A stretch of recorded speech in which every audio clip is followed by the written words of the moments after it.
It all starts under a heavy rain in the middle of the night, and right there, a warrior had defeated multiple enemies. This warrior is known throughout the martial arts world as Baek Yang Hui, the best swordsman among the wanderers. He spent 18 years wandering in search of his family's lost techniques, but he admits he never really cared for that title. Yang Hui finds it a bit pathetic to be called the best among those who have no master or direction in life. He looks at the fallen bodies on the ground and laments that, after so many years of effort, that carnage is all he has to show for it. He knows he still has a lot of work ahead to rebuild the Baek clan and turn it into a grand, respected family. And as he looks toward a bush, he warns anyone hiding not to stand in his way. The person who is hiding finally reveals himself, and the Prota recognizes the newcomer as Namgung Cheonyong, the young lord of the Namgung clan. The visitor says that, as expected from the best swordsman among the wanderers, he cannot let him leave that place alive. Cheonyong steps forward, showing all the grandeur of an heir to a great clan. Yang Hui lets out a chuckle and asks why such an important young lord would appear in person to face him.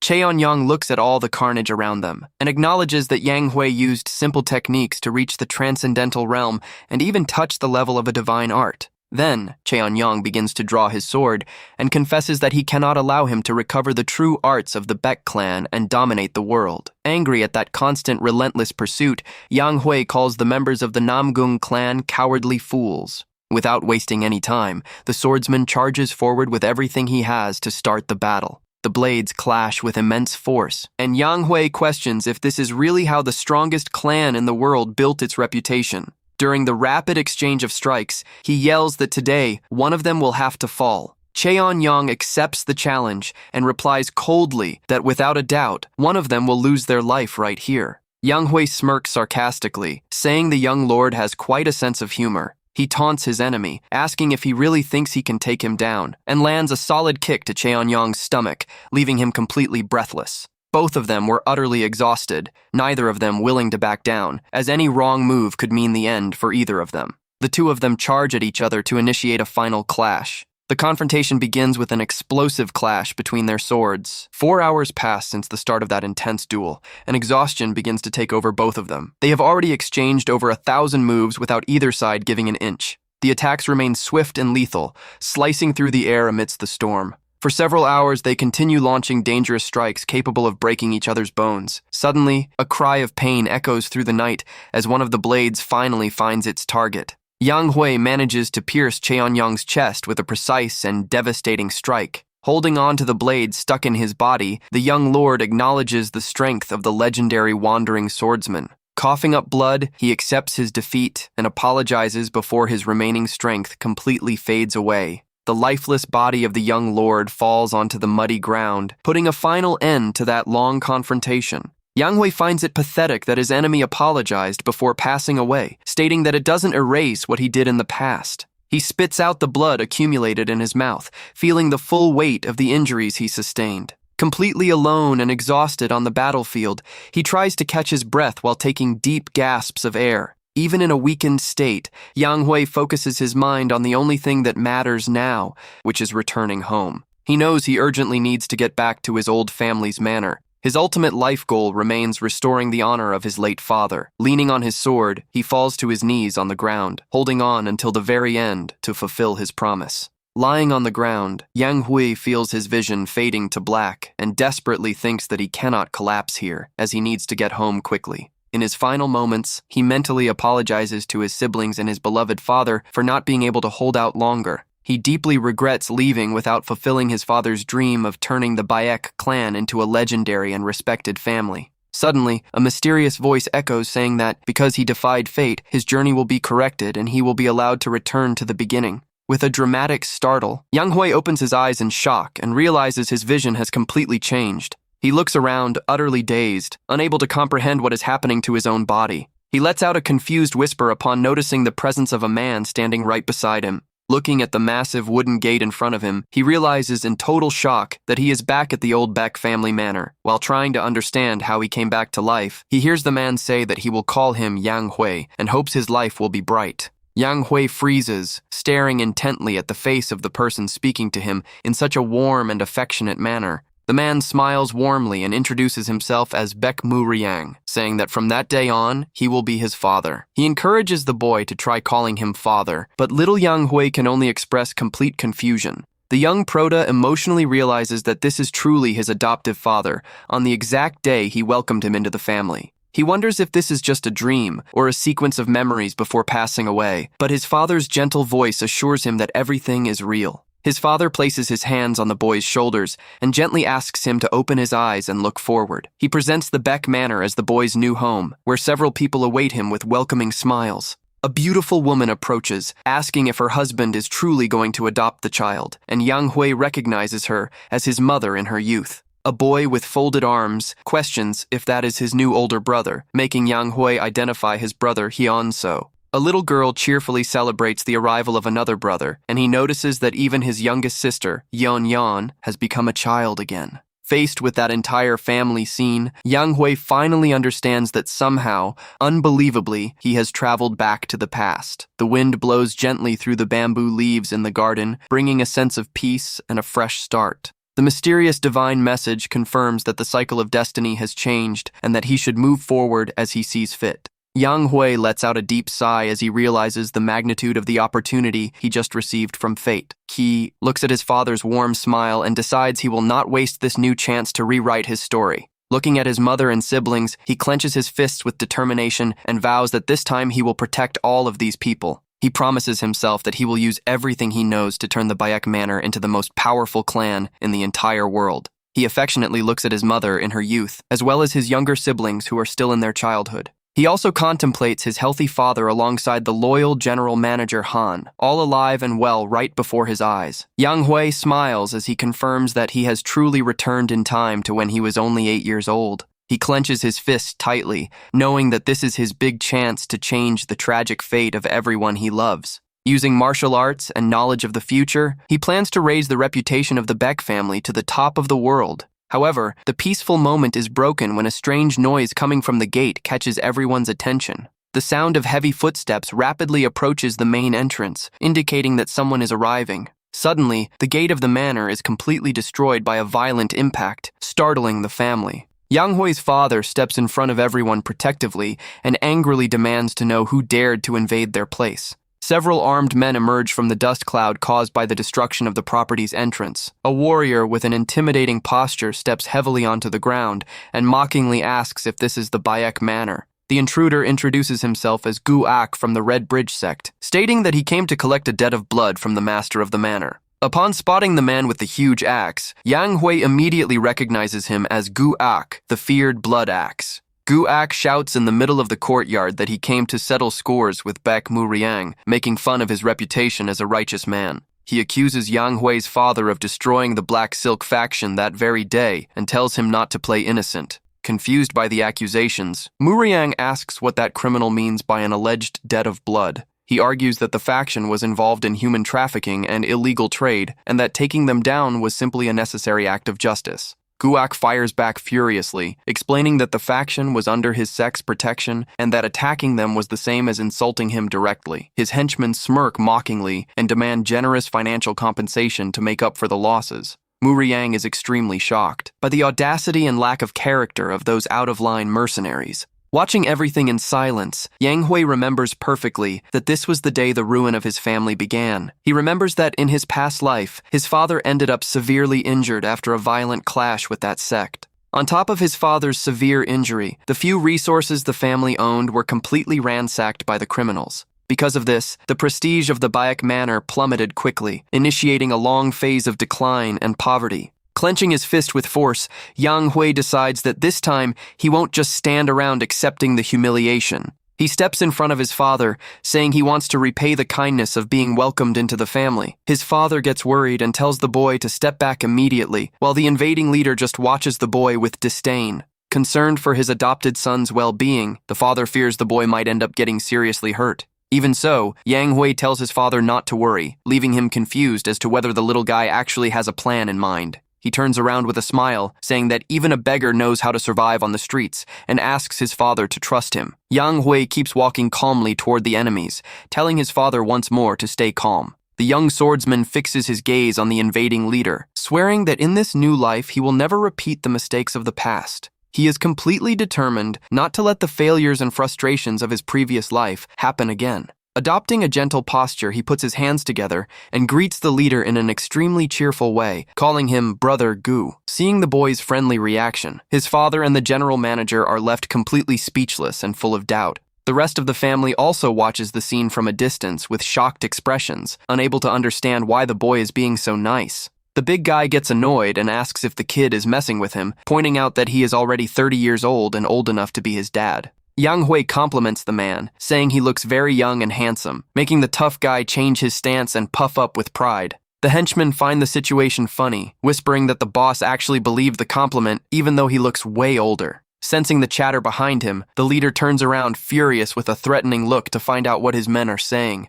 The henchmen panic and quickly agree that the boss is indeed very young and handsome, calming his temper down. Turning his attention back to the boy, the man compliments the kid's sharp eyes, but warns that flattery won't wipe away his father's debt. The boy politely agrees and asks the leader not to rush and just listen to what he has to say before taking any action. Yang Hui begins to tell that in the past he was just a beggar living on handouts in the city streets. He reveals that he was almost sold off into hardship, but was saved from that cruel fate by the hero of the Beck family, who adopted him as a son. Hearing those sincere words of gratitude leaves his father deeply moved, with tears in his eyes. The invading leader grows thoughtful upon discovering that the rival faction was indeed involved in cruel acts against young children. Even while agreeing that the faction was wicked, the man insists that only his sect had the right to punish them since they were under his banner. Yang Hui's father counters by saying it was impossible to ignore criminals who mistreated children, starting another heated argument. Annoyed by the general manager's intrusion into the conversation, the big guy grabs him by the collar and asks if he wants to end up hurt right then and there.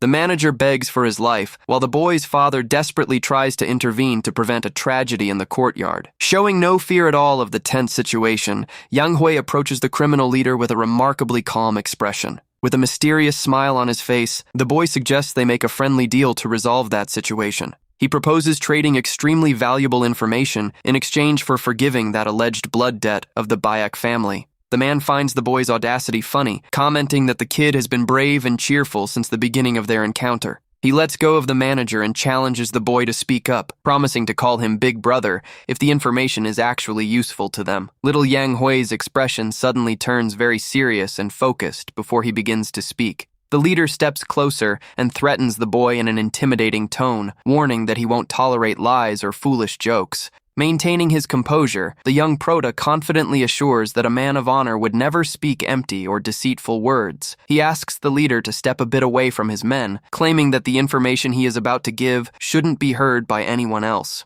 The big guy accepts the condition and stoops down to the boy's eye level, getting ready to hear the secret. Yang Hui gets really close to the man's ear with a confident, clever smile on his lips. He whispers, asking if the leader isn't looking for the undercover spy operating inside his very own sect. The unexpected revelation causes the leader's eyes to widen in complete and absolute shock. Intrigued, the man asks how he knows about this, and the boy replies that he heard rumors on the streets back when he was a beggar. The young Proto reveals that the traitor has a very specific mark, which is a blue snake tattoo hidden on his body. He explains that this tattoo identifies members of a rival group who managed to infiltrate the enemy sect. The boy gives direct advice, telling the leader to check the body of one of his closest warriors, named Buk Ak Sin. The leader hesitates to believe it, stating that the man is his sworn brother and that he has already inspected all his men without finding anything. Yang Hui explains that the traitor hid the blue snake tattoo on his inner thigh, which prevented it from being seen before.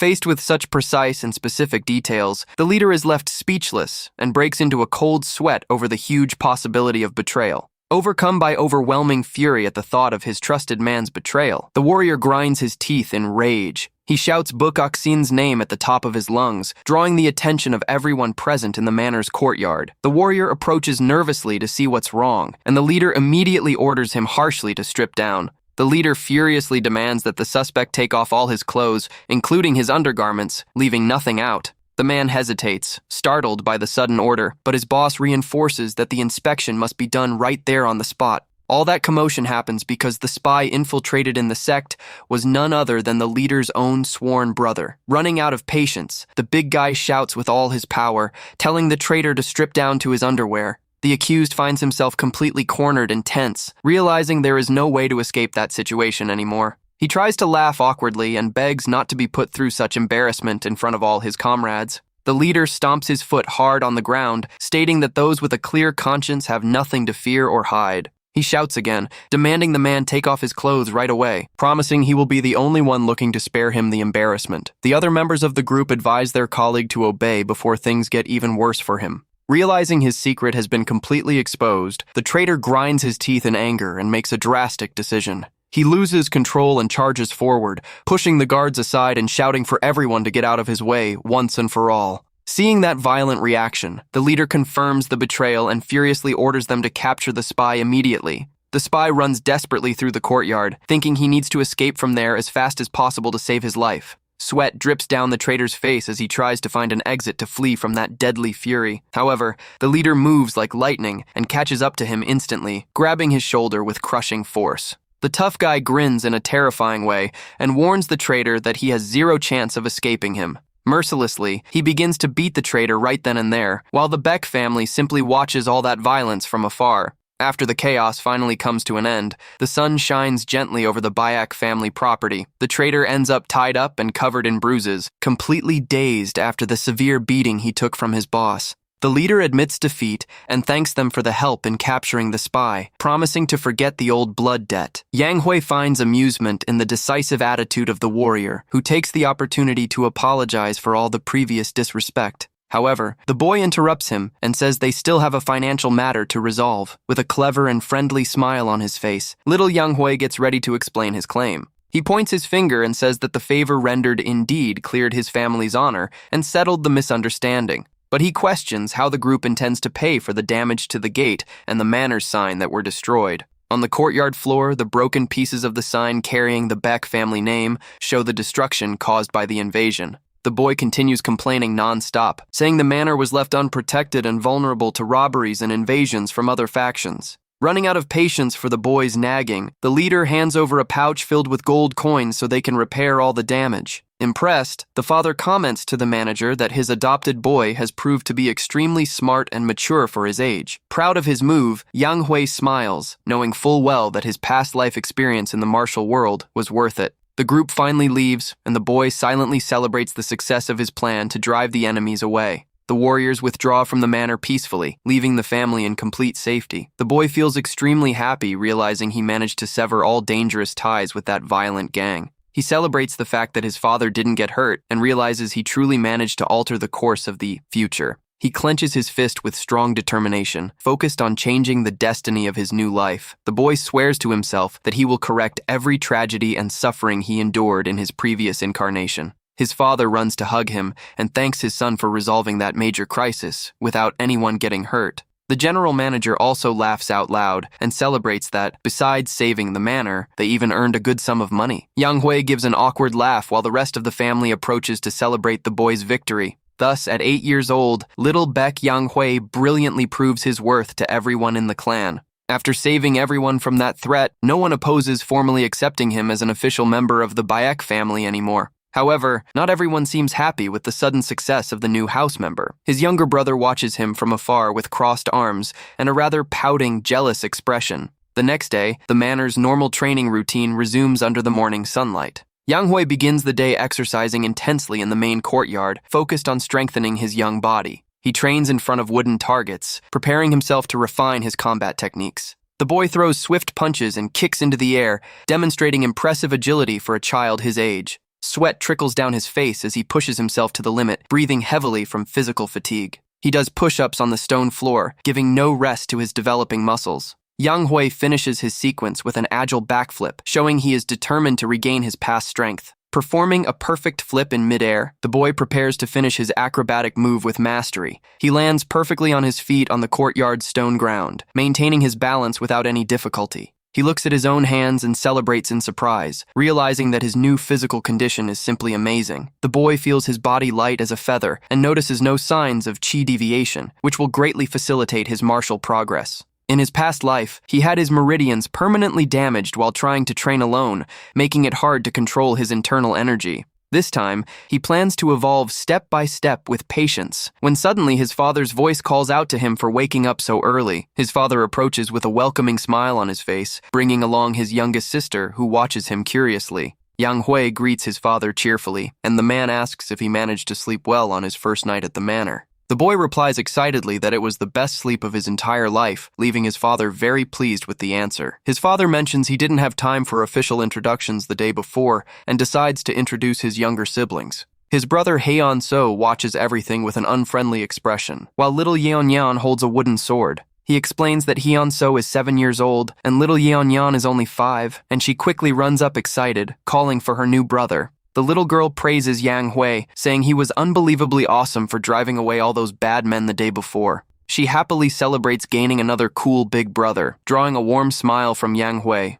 He pats his sister's head and thanks her for the cute compliment, promising that the two of them will get along great from then on. The girl brags to their brother about being called cute, but Heon-so snaps back annoyed, saying she looks like a little piggy. He shouts angrily that he has no intention of accepting that stranger as his brother, claiming to be the true eldest son. Their father tries to scold his son's rebellious behavior, but the boy just turns his back and walks away, grumbling in anger at everyone. Watching the scene, Yang Hui realizes that Heon-so's difficult personality remains exactly the same as in his past life. He understands it is normal for the boy to be upset, since he was the rightful heir and now has to compete with a rival for their father's attention. In his previous life, young Yang Hui always gave in to everything to please his biological brother, thinking that was the role of a good adopted brother. However, he reflects that the parents' lack of a firm hand and discipline ended up creating severe consequences for Heon-so's future. With no boundaries in childhood, his brother ended up becoming a person of twisted character who gave in to vices when he grew up. However, with the chance to start over from scratch, Yang Hui decides that things will be very different from now on.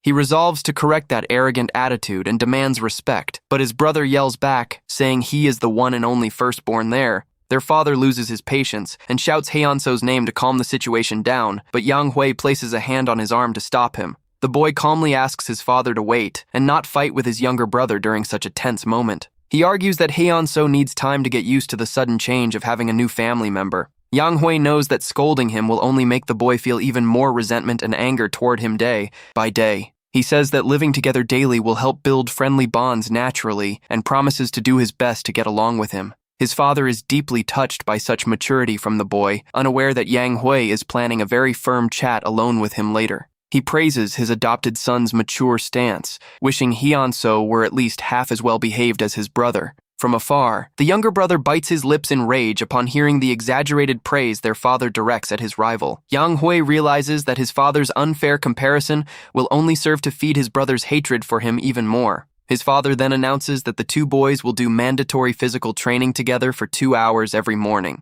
He asks his sons to get along during the activities, and both children agree immediately, respecting the order. As soon as their father walks away, Yang Hui looks seriously at his younger brother to initiate a dialogue. Ignoring the look, Heon-so crosses his arms with disdain and adamantly refuses to face his brother directly. The youngest sister excitedly asks what they should do first in training, while Heon-so simply turns his back to walk away. Without hesitating, Yang Hui calls out his younger brother's name in a firm tone to make him stop. His brother stops immediately and turns around in anger to confront him once and for all. He rudely demands that the former beggar stop acting like they are close, but Yang Hui asks if he wants to know the reasons for his adoption. The boy calmly explains that first, it was his father's decision, and second, his mother also agreed to welcome him into the house. He concludes by saying that, despite all that, the true blood heir of the clan will still continue to be Heon-so himself. Yang Hui questions if the hatred is because he is an ex-beggar or due to a lack of shared blood, reminding him that his brother accepts their uncle, who is also adopted.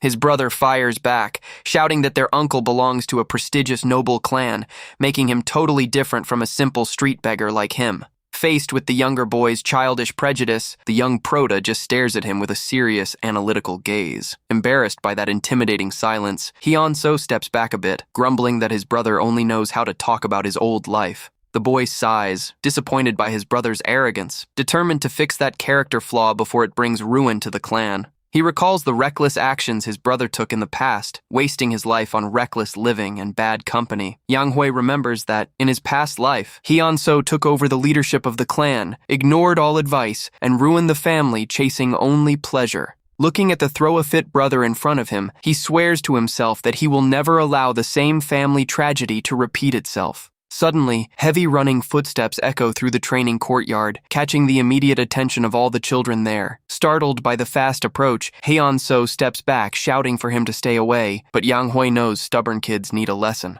The boy's eyes widen in terror as he realizes his older brother has no intention of stopping his charge. Without hesitation, Yang Hui lands a clean, direct hit to disarm his brother and teach him to have a little more respect. He shakes his fist, satisfied with the result, while Hyun-soo falls whimpering to the ground under the startled gaze of their little sister. Yang Hui says he indeed was a beggar, but emphasizes that at least he obtained his own food, unlike his little brother. He questions if Hyun-soo has ever earned his own living, or if he could survive on his own outside that gate. The young prota angrily warns the younger boy never to look down on beggars again, reminding him that the Beggars' Union is one of the greatest martial forces in the world. Hyun-soo tries to stammer an answer, but Yang Hui firmly interrupts him to say that no one under heaven is lacking in value. He states that this applies both to him, who was once a street beggar, and to the rightful heir of the prestigious Baek Manor. He begins to walk away, commenting that his brother is probably still too immature to grasp that valuable lesson.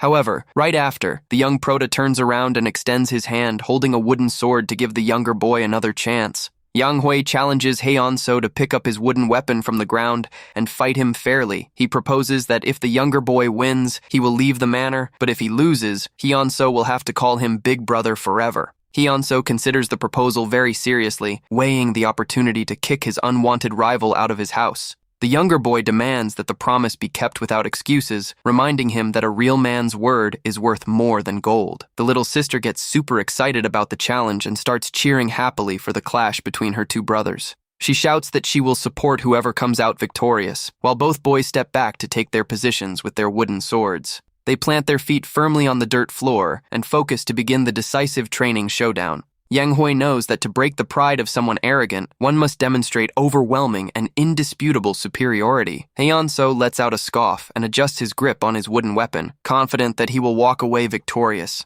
He thinks that he has been training with his father for 2 years and that it would be impossible to lose to a beggar who ate street scraps. With determination in his eyes, little Hyun-soo shouts that he accepts the duel and prepares to land the first blow. He decides to be generous and offers the first 3 moves to his rival, who ironically thanks him for the major advantage. Yang Hui spins his wooden sword skillfully and warns with a smile that, in that case, he won't hold back in the fight. With his eyes shining intensely, the young swordsman fixes his gaze on his opponent to begin the practical lesson. In the blink of an eye, Yang Hui vanishes from his starting position in the courtyard, leaving only a veil of dust behind. He suddenly appears right beside his startled brother, whispering a playful greeting to throw his opponent off balance. Hyun-soo panics upon realizing his brother's absurd speed, noting that he will lose quickly if he doesn't react soon. Desperate, the boy tries to unleash an attack with all his strength, but his strike is easily blocked by Yang Hui's weapon. The younger boy is left completely incredulous, seeing that his strongest attack was defended effortlessly by his rival. Taking advantage of the opening in the defense, Yang Hui lands a precise blow on Hyun-soo's head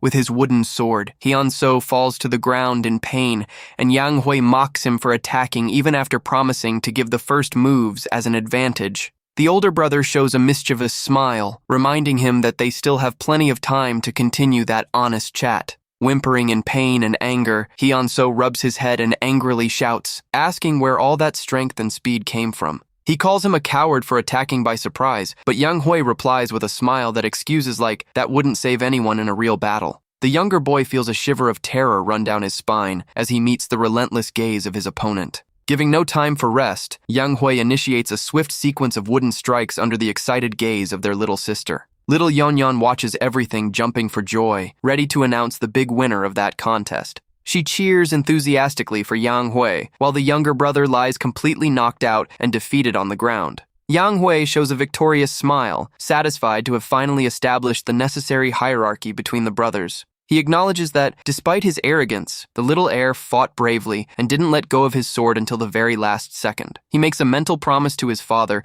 that he will guide his brother down the right path, telling the sore boy to get up from the ground. Hyun-soo jumps up startled, coming face to face with his brother, who warns him in an intimidating way that he is still right there. The young prota advises him not to show weakness in the face of pain, and praises the younger boy's persistence in keeping his guard firm until the end. With teary eyes and cheeks flushed with embarrassment, Hyun-soo only lets out a bitter, humble grumble. Yang-hoi demands a respectful response, and Hyun-soo finally gives in, calling him big brother in a completely submissive manner. Pleased with the answer, the older brother promises to take him to a fun place as a reward, leaving their little sister super hyped. After the fight, Yang-hoi puts away his wooden sword, successfully concluding that morning's training. He smiles and invites little Yeon-yeon to join them, promising to show the outside world to his siblings. The children walk up to the large white wall surrounding the property, looking for a secret exit. They approach an area filled with bushes and green leaves at the back of the manor to try to escape without being seen.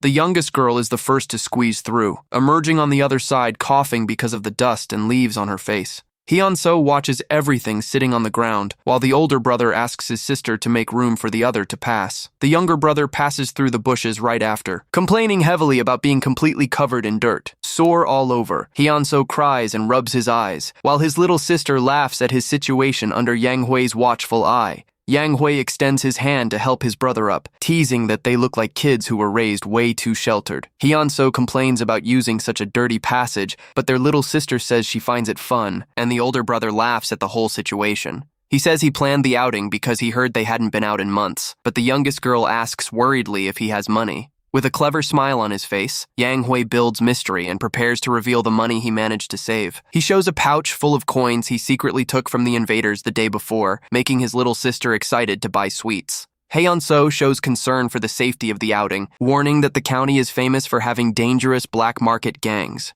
The older brother assures that he knows how to defend himself very well, and that he will handle anyone who tries to pick a fight with them. Showing care, Hyun-soo places a hand on his little sister's shoulder to protect her. He warns that their sister is still very small, and that it would be a terrible disaster if someone tried to snatch her on the street. He affectionately takes a leaf off her head, making Yang-hoi notice that his brother actually has a good heart deep down and loves the family. The young prota assures that he knows the county like nobody else because he lived as a beggar on those streets and knows exactly which spots to avoid. To permanently calm the fears of his younger siblings, he reveals with a smile that he has already arranged a bodyguard for the group. On the other side of the street, Leader Guak watches the children with a rather grumpy and unfriendly expression. The siblings are shocked to recognize the tough guy who destroyed their house gate the day before, now acting as security. The big guy stands in complete silence in the middle of the sidewalk, staring at the small group of kids. With a vein popping on his forehead from pure annoyance, he harshly demands that the boy explain what is going on there.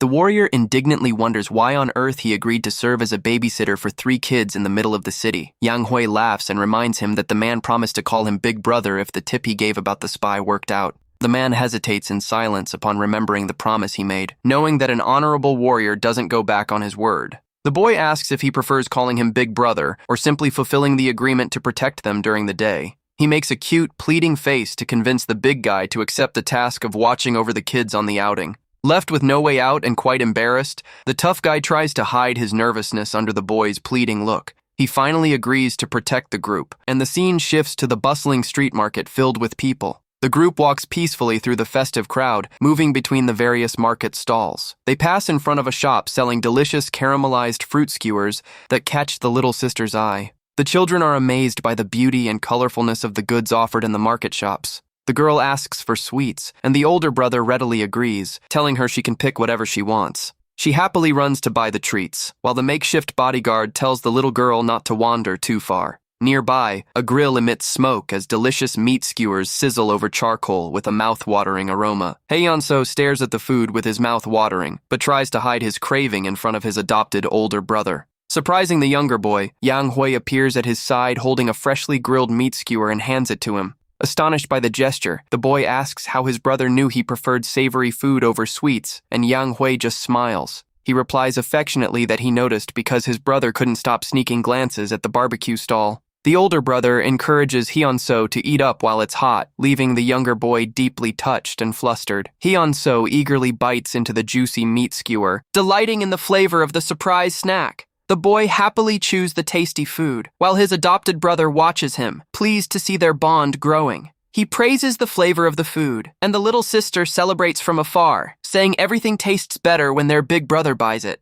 The younger brother runs to stop his sister from eating too many sweets, and she whines playfully over having her treats confiscated. Hyunso insists that too many sweets are bad for her health and takes her treats, acting protectively like a responsible brother. Later at the manor, their father discovers the kids' secret getaway and gets extremely furious with their disobedience. The little sister's diary mentions that they had a lot of fun on the trip, but that their father was waiting at home with a stern lecture. However, the diary notes that Yang Hui took all the blame for the disobedience by himself to spare his younger siblings from any punishment. The youngest sister's diary reveals she was secretly relieved thinking she wouldn't be punished, but Hyunso surprised everyone by volunteering to take the punishment alongside his brother. The little girl admits in her notes that enduring the punishment handed down by their father was tough, though she keeps a smile on her face. Despite the struggle of being punished on their knees, she concludes with joy that the day out with her brothers was super fun. The scene shifts to late afternoon at the Bayek family manor, showing the entrance of the residents bathed in the soft light of sunset.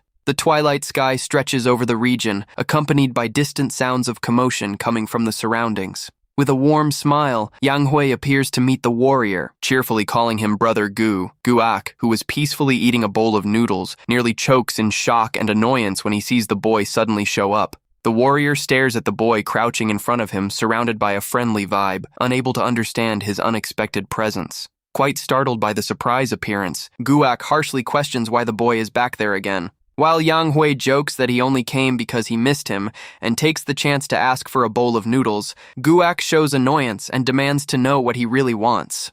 Guak complains that he already spent the whole day playing bodyguard for them, but the boy counters with a sharp look, stating that this time he wants to propose a business deal. The red-haired warrior scowls and glares at the boy suspiciously, intrigued by the mention of doing business with a kid. Guak reacts with absolute shock, dropping his chopsticks into the bowl at the unexpected revelation he just heard. He shouts in surprise, asking how a kid could possibly know the location of the secret stash where the Green Snake Gang hid their silver. Yang Hui quickly tells the warrior to keep his voice down so as not to draw attention, while a stunned Guak demands to know how he got such confidential information. The prota casually explains that he heard various rumors while begging on the streets, asking next if the warrior accepts the partnership proposal. With a confident and mischievous smile, the boy points his index finger at the man and directly invites him to join the venture. Guak hesitates and silently weighs the possibility of working in partnership with the boy. He crosses his arms suspiciously and asks why Yang Hui decided to share such a great opportunity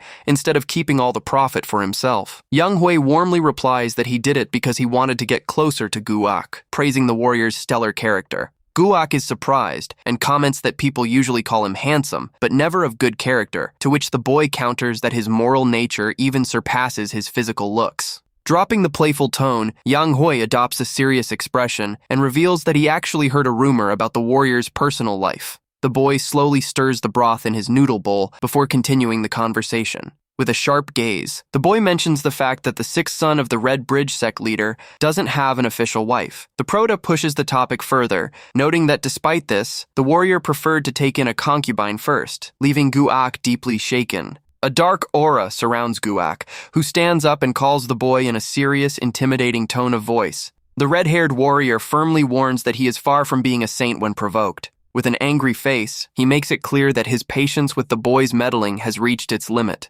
Completely unfazed by the threat, Yang Hui just offers a calm, confident smile. The boy asks for calm and suggests the man hear him out to the end, claiming to have the solution to the biggest worry of his life. Yang Hui lays out an important proposal by asserting that he can make the warrior's concubine his rightful wife. The boy speaks with conviction about the woman loved by the warrior, proving he knows his deepest desire. Yang Hui mentally recalls his past life, where Guak's concubine ended up being the spark for a bloody tragedy that devastated the Red Bridge sect. He remembers that the warrior loved her deeply, but the leader of the Red Bridge sect would never accept a former court entertainer as his son's official wife. To expand his influence, the sect leader wanted a daughter-in-law of equal social status, which led him to end his own son's concubine. However, the sect leader failed to notice a crucial detail regarding his son's reaction to that tragedy. The warrior was depicted in absolute despair, holding the lifeless body of his beloved in his arms. Guak's love for her was greater than life itself, and that irreparable loss opened an unbridgeable chasm between him and the Red Bridge sect. That terrible conflict eventually culminated in a massacre that completely wiped out the once powerful Red Bridge sect. Back in the present, the Proto reflects that, because he is in a young and limited body, he needs a strong ally until he reaches maturity. He plans to use Guak's immense devotion to his beloved as the ideal trump card to win the warrior's absolute loyalty. Guak remains in complete silence, processing the bold words of the mysterious child standing before him. In a restrained voice, the warrior asks how the boy intends to accomplish such a feat. He doubts a kid can fulfill that promise, but the Proto suggests that if Guak reaches a high position in the sect, no one will dare question his beloved's background. The boy adds by explaining that the Green Snake Gang hid not only silver, but also smuggled poison bombs intended to strike the Red Bridge sect. He advises the warrior to intercept the enemy gang and stop the impending attack before they cause any real damage. The warrior stares at the boy with extreme seriousness, analyzing the value of the revelation made by him. In a relaxed tone, Yang Hui asks what the man thinks of the idea, highlighting that this achievement would be a massive accomplishment for him within the sect. The warrior stares at his own hand and ponders that, indeed, the boy had previously provided accurate information about the enemy gang. He concludes in his thoughts that, being connected to the beggar group, the boy has excellent access to rumors and information circulating in the city. Upon concluding that there is a high chance the boy is telling the truth about the silver stash, Guak decides to accept the proposal, calling him Brat. The red-haired warrior firmly warns that he will trust the boy's words just this one time. With a very pleased look, Yang Hui celebrates in a friendly manner, saying he knew he could count on his help. Night falls quickly over the region, revealing a bright full moon among the dark clouds in the sky. The scene shifts to an isolated wooden property, surrounded by silence under the cover of night. 3 men dressed in simple beggar clothes guard the entrance of the place with a very suspicious and alert posture. An unexpected noise puts the guards on high alert, carefully watching the movement around them. One of the lookouts adjusts his headband while watching the quiet night with suspicion. Hidden beside Guak, Yang Hui points to the disguised lookouts and suggests taking care of one while his ally handles the other 2.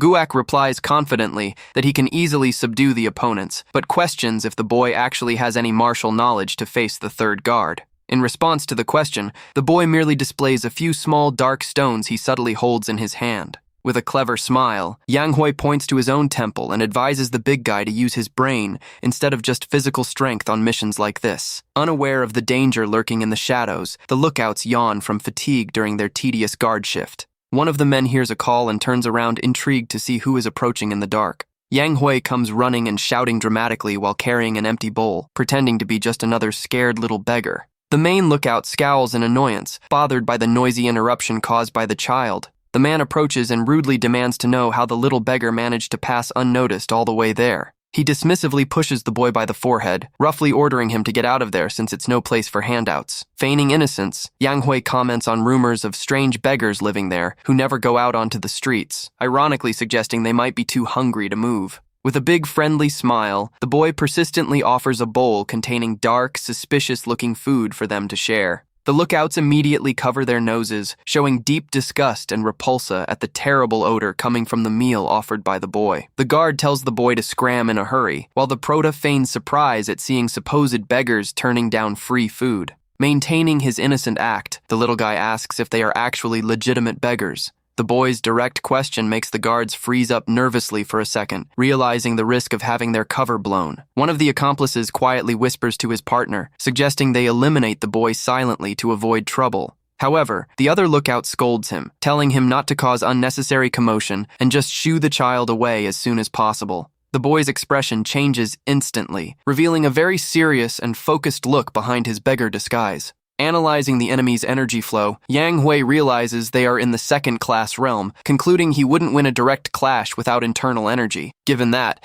he plans a quick move and stomps hard on a stone on the ground, breaking it to use in his strategy. Pretending to clumsily lose his balance, Yang Hui trips and throws the bowl of stew into the air just as the lookout was threatening him. The hot stew lands right on the guard's head like a helmet, while the boy shouts apologies pretending he tripped over a rock. The guard screams in pain and disgust from the hot food spilled all over him, while the boy keeps pretending to be distressed by the blunder. Seizing the opponent's ideal moment of distraction, the Proto concentrates to compensate for his lack of internal energy with combat technique. He executes a swift sequence of firm steps on the ground to build up momentum and speed for the strike. Channeling all the physical strength available in his small body, the boy prepares a palm strike to deliver a powerful impact. He charges forward in a low, swift movement against the blinded and disoriented enemy. The lookout, with the bowl still stuck to his head, widens his eyes as he realizes too late the rapid approach of his opponent. With extreme precision, Yang Hui lands a heavy blow on the opponent's stomach, sending the bowl flying away with the force of the impact. The man is launched backward violently, coughing up blood from his nose and mouth due to the strong surprise hit. The other two accomplices jump in shock, completely stunned by the strength and speed shown by the boy. The defeated guard drops unconscious and motionless to the ground, leaving the small prota standing calmly in front of the other two surprised opponents. With a calm smile, the boy asks if they have ever heard of a famous martial maxim. He recites the well-known Murim saying that warns to be cautious around women, the elderly, and children, explaining that underestimating appearances can prove costly. Furious at the boy's attitude, the two lookouts draw their swords and charge, determined to strike him down once and for all. Before they can take a single step, a robust hand emerges from the shadows and forcefully grabs the head of one of the criminals. Guak appears unexpectedly behind the opponents, pinning the enemy and telling him to shut his mouth harshly. Utilizing his immense strength, the warrior slams the two criminals' heads together violently, knocking them out cold instantly. Leaving the enemies unconscious on the ground, Guak walks toward the boy, who playfully praises the satisfying sound of the brutal impact. Giving a thumbs up, Yang Hui praises the warrior's pragmatic conduct and utter lack of mercy shown toward their opponents.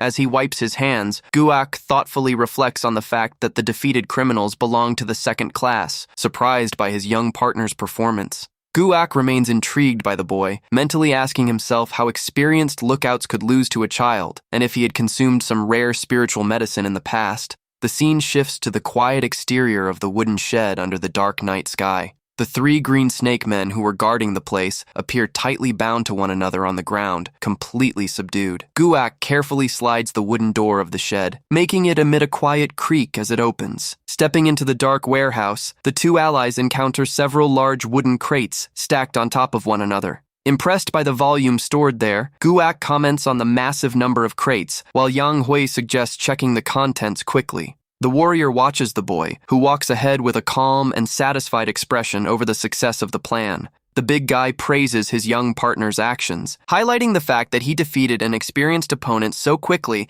without even having undergone complete formal martial training. He recognizes the boy's extraordinary talent and understands why Patriarch Bayek adopted him, though he thinks to himself that his personality seems to be inversely proportional to his immense skill. The boy excitedly opens one of the wooden crate lids, revealing a bright glow emanating from within. Guak stands jaw-dropped and breaking into a cold sweat as he stares at the glowing contents revealed in the box under the excited gaze of the young prota. The crate turns out to be packed with valuable, gleaming silver bars, leaving the warrior speechless before such immense wealth. He mutters in surprise at the outrageous amount of silver, mentally calculating that even a 50-50 split would yield a massive fortune for each of them. Yang Hui directly proposes that Guak keep all the dangerous confiscated poison bombs, while he will take possession of all the silver found. Guak complains indignantly, stating that wouldn't be a fair split of goods, and that he thought they would split everything half and half, but the boy insists the proposed division is equivalent. Calmly, Yang Hui reiterates the terms, stating that the silver must belong entirely to him and the poison bombs will be handed over to Guak. The warrior glares at the boy with a heavy expression of irritation and distrust at that unequal proposal. Guak asks if the boy had planned that unequal split from the very beginning, but Yang Hui boldly suggests that there's always the option for the warrior to try eliminating him to keep everything for himself. In his thoughts, Yang Hui reflects that Guak's core nature isn't evil, but that he needs to test the warrior to know if he is truly someone worthy of trust. With his hands extended in a vulnerable posture, the boy directly challenges the big guy, saying he just needs to finish him off right there to take all the wealth without sharing a thing. Guak hesitates tensely at the extreme provocation, while the boy coldly points out that taking the life of a single child would be an extremely simple task for a first-class expert like him. The prota adds firmly that no one at the Bayek Manor would worry too much about his sudden disappearance. He reminds him that he joined his adopted family only a short time ago, and that they would simply assume he ran away if he didn't return to the manor. The boy asks how the warrior wishes to proceed, leaving Guak visibly tense and uncomfortable facing this test of character. The boy points out with a subtle smile that this would be the ideal opportunity to commit a crime without any personal consequences.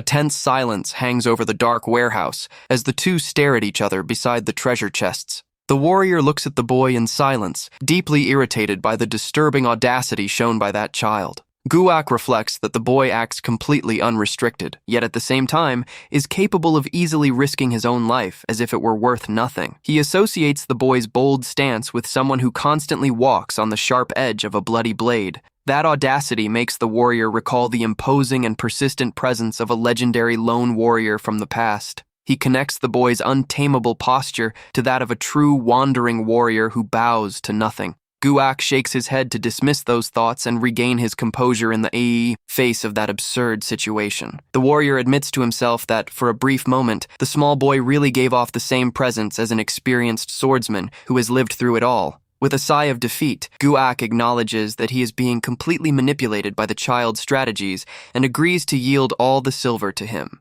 He seriously clarifies that, despite belonging to the martial underworld, he has no interest or intention of taking the life of a young novice. He grumblingly adds that ending the life of a kid who keeps calling him brother would give him terrible nightmares at night. Guak agrees to take only the poison bombs, while Yang Hui watches him with a satisfied and relieved expression for having confirmed his ally's good character. As he watches Guak walk away, Yang Hui concludes that, despite belonging to the underworld, he possesses a good heart, which explains why he made every sacrifice in his past life for the woman he loved. Satisfied with the successful loyalty test, the boy forms a small, victorious smirk on the corner of his mouth. Guak glances back, intrigued by the peculiar behavior of his small partner. Yang Hui happily jumps to hug the big guy's arm playfully, teasing affectionately about the warrior's mention of nightmares. The boy playfully asks if Guak likes his presence that much, leaving the tough guy quite embarrassed and complaining about the boy's sudden affection. The next day, the narrative returns to the premises of the Grand Baek family manor during daytime. Baek Murim and manager Han appear with expressions of absolute shock and surprise in front of a wooden crate placed before them. The crate lid is opened, revealing an unbelievable amount of gleaming silver bars that light up the entire room. As manager Han cries tears of joy over the unexpected treasure, Patriarch Murim asks in surprise where his adopted son managed to get so much wealth. Yang Hui answers simply that he earned the money himself, leaving his adoptive father and the manager even more stunned for a detailed explanation. The manager grabs the boy's hands, begging to use the sum to pay off his mistress's medical debts and renovate the manor's damaged facilities. Yang Hui tries to calm down the emotional administrator, who cannot hold back his tears facing the family's financial salvation. Patriarch Murim observes the silver treasure with extreme seriousness and deliberation, suspicious of the origin of such a fortune in a child's hands. Baek Murim sighs deeply, massaging his forehead in concern, and calmly orders his adopted son to give him a clear explanation of what happened. Manager Han holds the boy's hands and asks worriedly if he didn't get involved in any dangerous activity, to which the boy calmly replies that the situation was safe. Upon learning that the boy was accompanied by Guak, known as the Blood Blade of the Red Bridge sect, the adults immediately recall that he was the one who destroyed the property gate days ago. Yang Hui offers a slightly awkward smile and begins recounting in detail all the events of the previous night. The table is served with hot tea and a few small traditional pastries during the group's conversation. Sitting before them, the boy concludes his account by stating that a true righteous hero retrieves funds of questionable origin and uses them for noble causes. With a warm expression, he explains that his main intention with this venture was to repay the family's kindness for adopting him as a son. He respectfully asks his father to accept and use the money brought in for the manor's urgent needs and improvements. Baek Murim stares at the boy in absolute silence, touched by the early maturity and sincerity of the boy's words. The patriarch ponders that, under normal circumstances, he should scold him for his reckless attitude, but acknowledges that the boy's nature and capabilities are truly exceptional and far above average for his age. He reflects that it would be wrong to limit the actions of someone so talented just because he is young, stating that even if the Baek family cannot fully develop his potential, he will never stand in the way of his future. The three continue their conversation at the table, under an atmosphere considerably calmer and warmer than before. The father adopts an attitude of trust and assures the boy that he will not stop him from pursuing his own goals from now on. However, he makes a serious request out of fatherly concern, asking only that the boy promise not to get involved in dangerous activities. Moved by the display of affection and respect, the boy looks back at him and softly calls him father. He reflects that, in both his past life and his present one, the patriarch's sincere feeling of affection and protection remains unchanged. He thanks him from the bottom of his heart for the trust placed in him, to which Murim ponders that, since it was earned by the boy himself, he cannot accept the full amount of silver offered. Murim surprises everyone by suggesting that the boy himself manage half of that fortune, leaving manager Han completely in shock over such a decision. Accepting the task in surprise, the boy mentally considers the huge responsibility of receiving half of the starting capital to manage at just 8 years old. Later, alone in his quarters, the boy reflects on what to do now that he holds this valuable financial resource in his hands. With a mindset focused on the future, he drafts investment plans to multiply the resources and secure the clan's livelihood.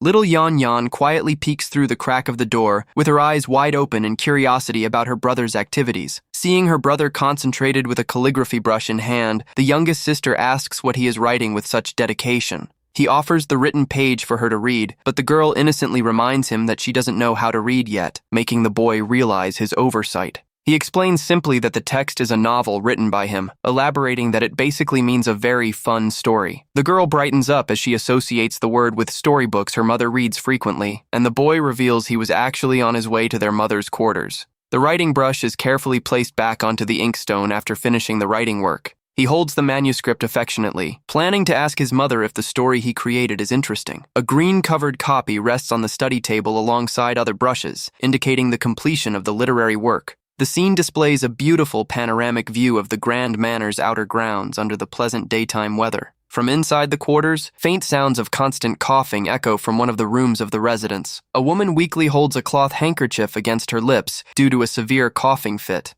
The boy's mother, Manhwa, sits on the bed looking visibly tired and frail due to her delicate health. The boy timidly approaches and announces his arrival, affectionately calling out to his mother from the doorway. She turns around and looks at her son with a tender, surprised gaze at the unexpected visit. She greets him lovingly, while the boy walks toward the bed holding his writings with both hands. When asked about the reason for his visit, he affectionately replies that he came just to talk a little and spend some time with her. The boy looks closely at his mother's pale face, with a subtle sense of concern in his thoughts. He notices the strong smell of medicine in the room and remembers that, in his past life, his mother had an extremely frail constitution and met a tragic, untimely end. Yang Hui recalls that his father did everything within his power in a desperate attempt to find a cure for her illness in his previous life. However, the outrageous expenses of medical treatments caused the clan's debts to rapidly snowball. The continuous debt led to the gradual financial downfall of the Baek Manor, and after Manhwa passed away, the patriarch became severely ill from sheer grief. Facing this series of family tragedies,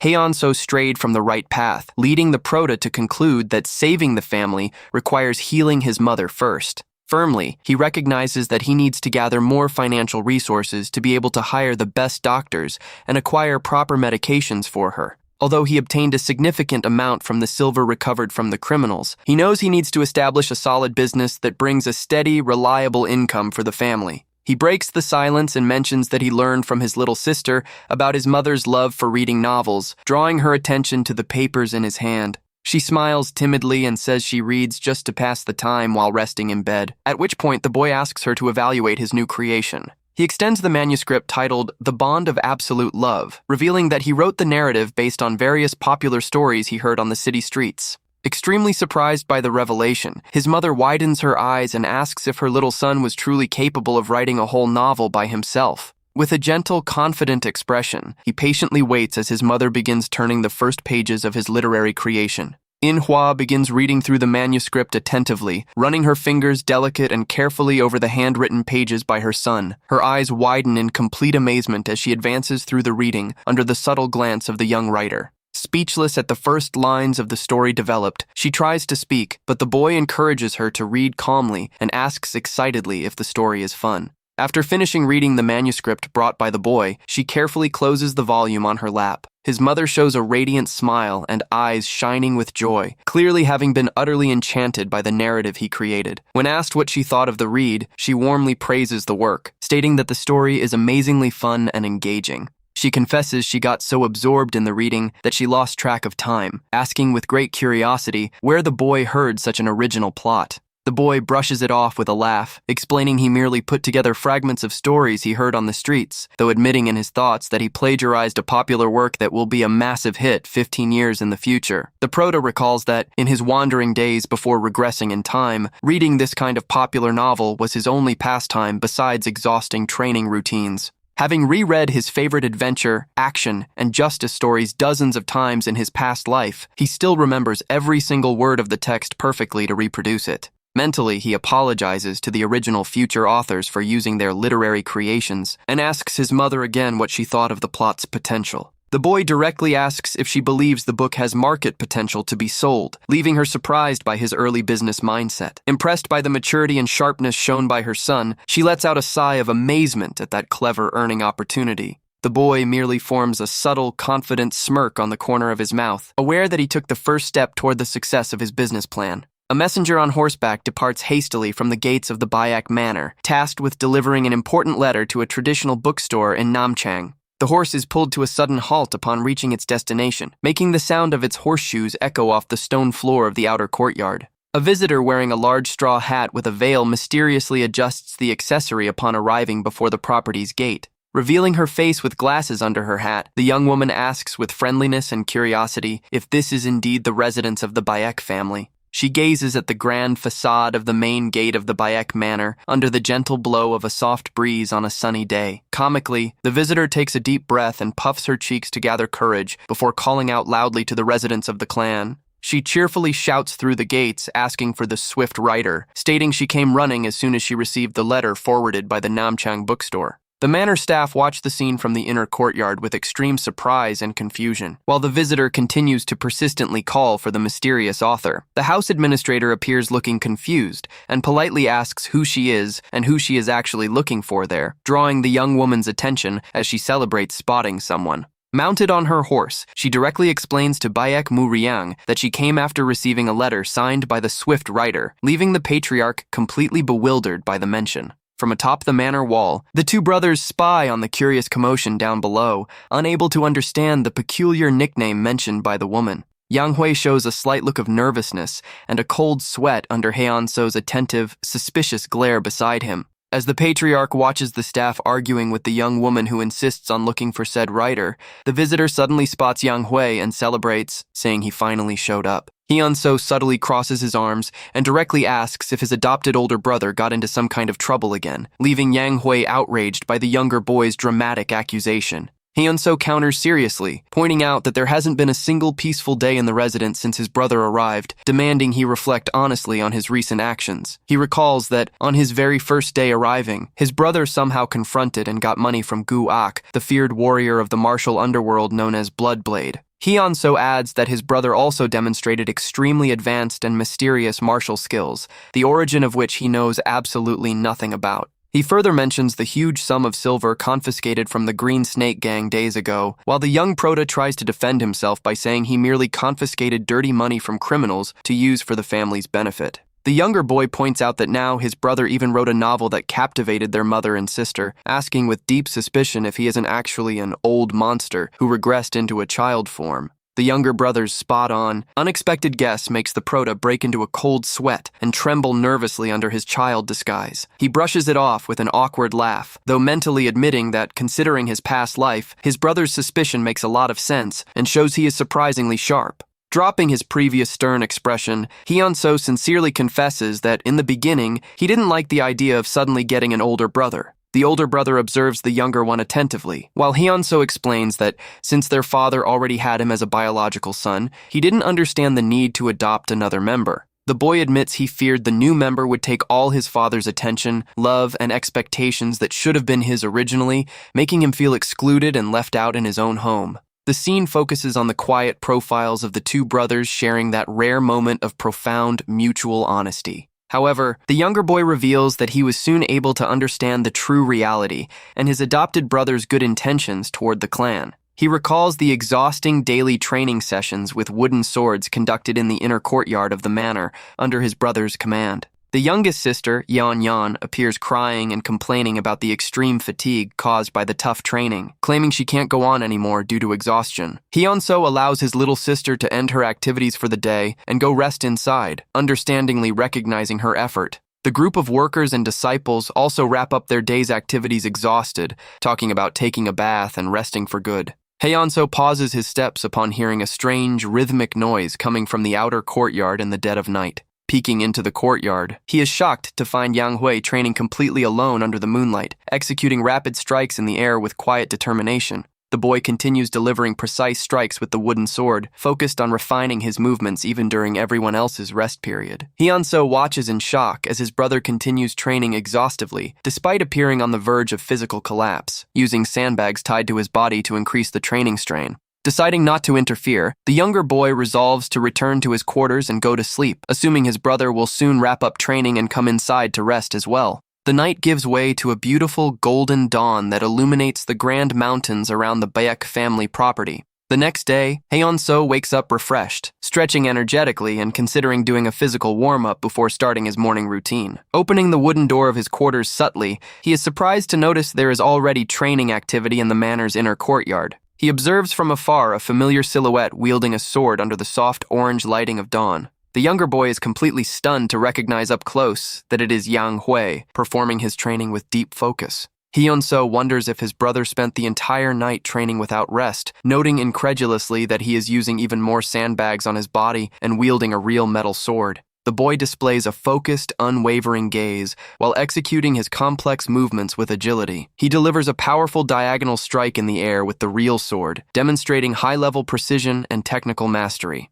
The prota moves dynamically across the courtyard, totally focused on refining his blade handling. The bright blue trail left by the swift movement of the sword briefly lights up the early morning shadows in the courtyard. Hyunso watches in admiration as his brother finishes a complex sequence of attacks that raises a gust of wind and dust around the area. The younger boy immediately recognizes the precise movements of the three heavens opening swords technique, realizing his brother's execution is perfectly identical to their father's. Hyunso stands jaw-dropped upon realizing his adopted brother has reached mastery and technical completion of the Baek family's main and most complex martial art. Yang Hui, sweaty and out of breath after the physical effort of solo training, notices the younger boy's presence nearby and calmly turns toward him. The older brother unties the heavy training sandbags, letting them drop to the ground, and greets the younger boy in a friendly manner, asking what brought him out so early. With a warm expression, the prota praises his younger brother's willingness to train early and extends his hand, offering help to practice together.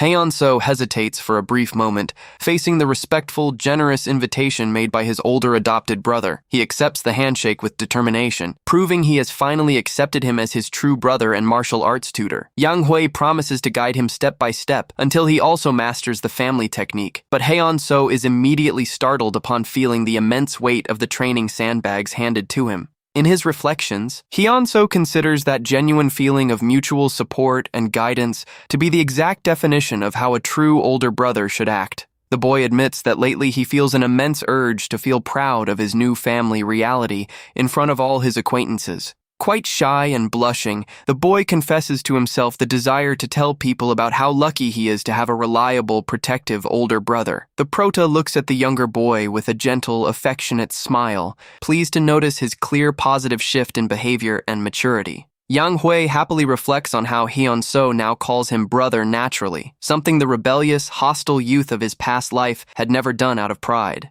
He bitterly recalls his past life, where Hyunso used to shout with hostility, stating he would never accept him as a legitimate member of his family. Brushing away the bad memories of the past, the prota affectionately ruffles the younger boy's hair, drawing a shy, awkward complaint from him. He promises he will stay focused on securing more financial resources for the family and will go back to buying delicious snacks for his younger brother during outings. He enthusiastically proposes going on another fun outing soon, leaving the younger boy flustered by his affectionate, protective attitude. Hyunso looks at him intrigued and a bit confused by his older brother's spontaneous display of affection and closeness. The two continue interacting in a relaxed, joyful manner in the courtyard, showing that the family's bonds of unity are considerably stronger. The shrill voice of the visitor with glasses echoes again outside the residence, persistently calling for the whereabouts of the swift rider. The scene shifts to the interior of the elegant reception hall of the Baek Manor during daytime. Introducing herself warmly, the young woman reveals her name is Chu Yong-wol and that she came swiftly after receiving the letter forwarded by her Namchang bookstore. She apologizes for the inconvenience of her sudden, unannounced visit, to which Yang Hui politely replies that it is no trouble at all and a pleasure to host her. The woman looks at her young host with a sharp, observant gaze through her round glasses at the start of the dialogue. She confesses in surprise that she never imagined the true identity behind the pen name Swift Writer belonged to a young master of only 8 years old. The publisher explains that, given the sophistication and style of the calligraphy, she believed it to be a middle-aged master, to which the boy modestly replies that his skills still need refinement. The proto reflects in surprise that her vision is sharp, because adding his past 30-year life to his current one, the age estimated by the publisher matches his true mental age. Yongwol seriously states that she doesn't care about gender or age when it comes to business, and directly asks why the boy sent that specific work to her. She looks at the manuscript on the table and smartly comments that she highly doubts the book was sent merely for casual recreational reading. Pleased with her directness and professionalism, the boy smiles confidently and proposes getting straight to the main point of the conversation. Yang Hui reveals his commercial goal of marketing and distributing his future literary creations through her renowned network of bookstores. She looks at the boy seriously, having her commercial suspicions confirmed regarding his intent to publish and sell the works. Despite recognizing the quality, she ponders that popular literature in the region is usually transmitted orally by storytellers in tea houses, posing a market challenge for bound books. She recalls that traditional audiences aren't in the habit of spending money to buy physical books when they can simply listen to stories recited in public performances. The young woman considers the difficulty of guaranteeing a financial return based solely on that single volume, but Yang Hui firmly counters, guaranteeing the work will be a massive sales success. With a confident demeanor, the proto asserts that in the near future, readers will pay generous amounts just to read that story, anticipating a market trend he already witnessed in his past life. The boy knows that once the editions are properly published, word of mouth will spread rapidly, turning into a true purchasing craze that will draw eager buyers to the bookstores. The publisher notes the firm tone of the boy and comments, intrigued, that the young master possesses confidence and conviction far beyond his years. She asks if he is certain he can create plots engaging enough to make people compete to buy the volumes, and the boy smartly replies, reminding her that she herself was fascinated by the text of the first volume. With a poised look, the proto reveals he possesses over 100 other equally engaging stories stored in his memory for future commercial publications. Yongwol looks at the boy in total shock and amazement upon hearing him claim that all 100-plus stories in his mind share the same high standard of writing quality. She forms an enthusiastic smile and repeats the extraordinary amount of works mentioned by him, barely able to believe the potential of that business. While the boy calmly sips his tea, the young woman trembles with extreme excitement and anticipation facing that massive commercial revelation. Her eyes shine brightly, envisioning massive profits and huge success for her network of bookstores. Without hesitating in the excitement of the moment, she firmly and excitedly grabs the proto's small hands. She urgently begs him to enter an exclusive publishing partnership with the Bexeo bookstore, cheerfully guaranteeing she will not disappoint him in business. The young woman explains that her lifelong merchant intuition never fails, and that, on the very first read of the manuscript, she knew the work would generate a true fortune for the clan. Quite uncomfortable and breaking into a cold sweat at her over-the-top excitement, Yang Hui calmly agrees to the deal and asks her to let go of his hands. She laughs awkwardly, apologizing for getting carried away with excitement, while the proto thoughtfully analyzes the vivid personality of his new business partner. The narrative focuses on the grand facade of the renowned Bexeo Commercial Association, one of the most prestigious and influential merchant organizations in the region. Yang Hui recalls that, although at present it is just a small antique bookstore, in less than 10 years, it will become a nationwide association. He remembers that the primary brilliant mind behind the spectacular growth of that great business guild was none other than Chu Yongwol herself. He confirms with certainty that the rumors about Chu Yongwol's excellent business instinct are true, feeling fortunate to partner with the future guild leader. The young woman confesses that her personal visit to the Baek Manor was mainly due to her desire to meet face-to-face the author behind that brilliant plot. The boy asks if he exceeded his business partner's expectations, and she enthusiastically confirms she is completely satisfied with the meeting. She predicts that the writer's innovative talent will break the old oral traditions of tea houses and completely redefine the flow of the book market in the future. To seal the deal, she formally proposes an exclusive publishing contract, offering a generous 40% profit margin to the boy. Yang Hui accepts the offer and proposes a clever marketing move. For each new printed edition, he will personally sign only 10 exclusive copies reserved for the first buyers. He emphasizes that this strategy will create a limited deluxe edition that will appreciate greatly as the author's reputation grows in the national market. Delighted with the idea, she immediately suggests decorating those 10 special copies with gold thread to sell them at an even higher price, which makes the boy subtly worry about production costs.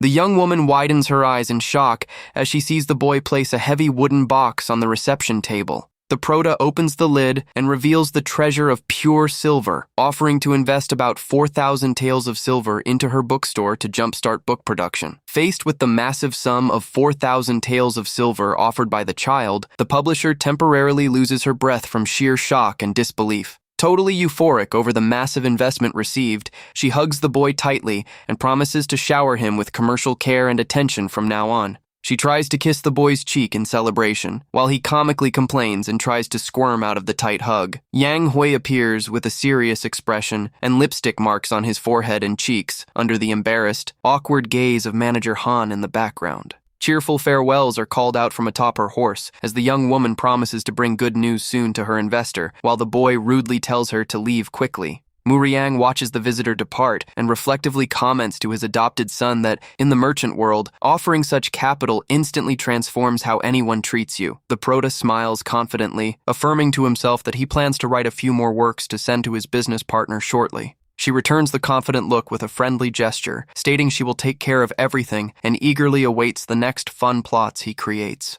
The young woman gallops away under the sunny morning weather, leaving the residents of the Bayek Manor watching her departure. Yang Hui gazes at the horizon with determination, admiring the strong and extraordinary leadership presence displayed by the young merchant. He mentally admits that her capability and shrewdness in handling profit opportunities exceeded his best initial expectations. Although Murim was somewhat surprised by the visitor's effusive personality, he clears his throat subtly and asks the boy about the returns from that partnership. The twilight sky in the background takes on orange sunset hues as the boy reacts with intrigue to his father's question. Manager Han comically appears listing various manor debts that need urgent clearing, asking if the new business profits will cover all the Bayek residents' expenses. Although he indeed plans to allocate profits to home expenses, the boy playfully thinks that the manager's persistence makes him feel shaken down by a ghost haunted by poverty. However, he is happy to see the elderly administrator's restored joy, also planning to use part of the resources to buy delicious meals for Hyun-so and Yeon-yeon.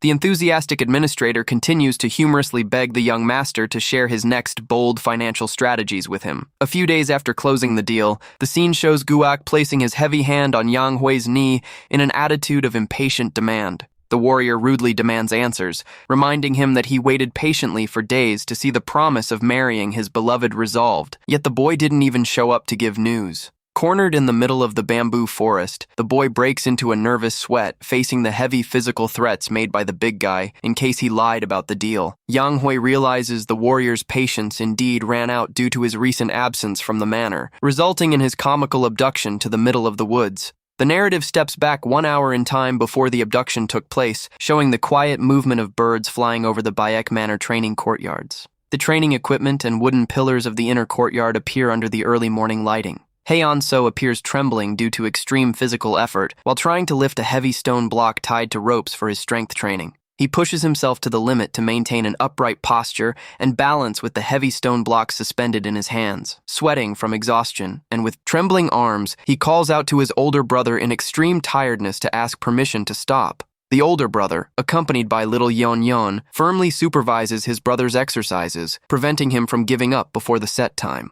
Yang Hui strictly corrects Hyun-so's posture using a wooden staff, instructing him not to lower his arms and to keep his hips positioned correctly in the combat stance. Yang Hui explains that the pear blossom art of the 6 harmonies is passed down from generation to generation in the Bayek family, serving to harmonize internal and external energies. He continues saying the method gathers natural qi to strengthen the body inside and out, leaving Hyun-so completely confused by all that explanation. The boy admits he didn't understand a thing, so Yang Hui simplifies it by saying that the more the body suffers, the stronger it gets, and strictly forbids him from skipping training. Unable to take it anymore, Hyun-soo gives up arguing and collapses onto the ground exhausted, grumbling that he doesn't care about it anymore. Hyun-soo complains of fatigue and Yang Hui praises his effort, while little Yeon thinks it's amazing her brother held the weight for 15 minutes before collapsing. The younger brother grumbles lying down that he hasn't passed out yet, and Yang Hui smiles, saying he is proud of him for not running away and doing great in the strength exercise.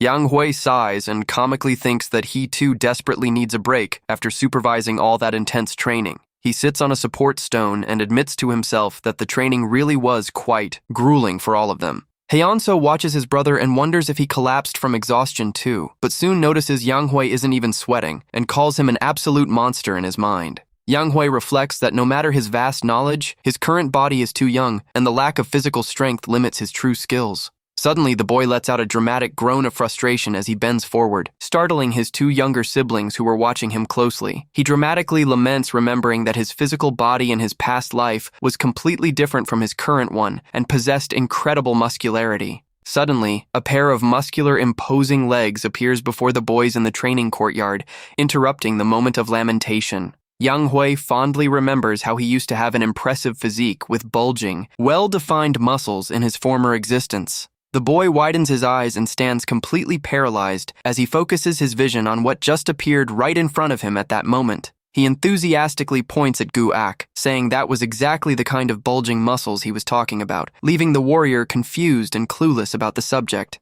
The red-haired man merely crouches in silence before the three children, while Hyun-soo and Yeon look fearfully at that giant figure. Yang Hui stands up surprised, asking when Brother Gu arrived, while Yeon recognizes the man as the guy who played with them at the market fair. Gu-ak says to forget about that, and reveals he simply jumped over the manor wall because he hates noise, leaving the boy quite intrigued by the intrusion. Although he considers back manor security way too lax for a martial family, Yang Hui acknowledges that the warrior is a top-tier first-class master. Yang Hui asks in a challenging tone if the Baek family martial arts look like child's play to him, making the big guy murmur thoughtfully. Gu-ak says their techniques look good only for building a foundation, but lack elements to reach the first-class realm, which Yang Hui mentally agrees with. The boy recalls that, precisely because of this, in his past life, he refined the family's internal technique, the famous pear blossom art of the 6 harmonies. With that refinement, he ended up creating a completely unprecedented cultivation method that he proudly named the art of the heavenly harmony source.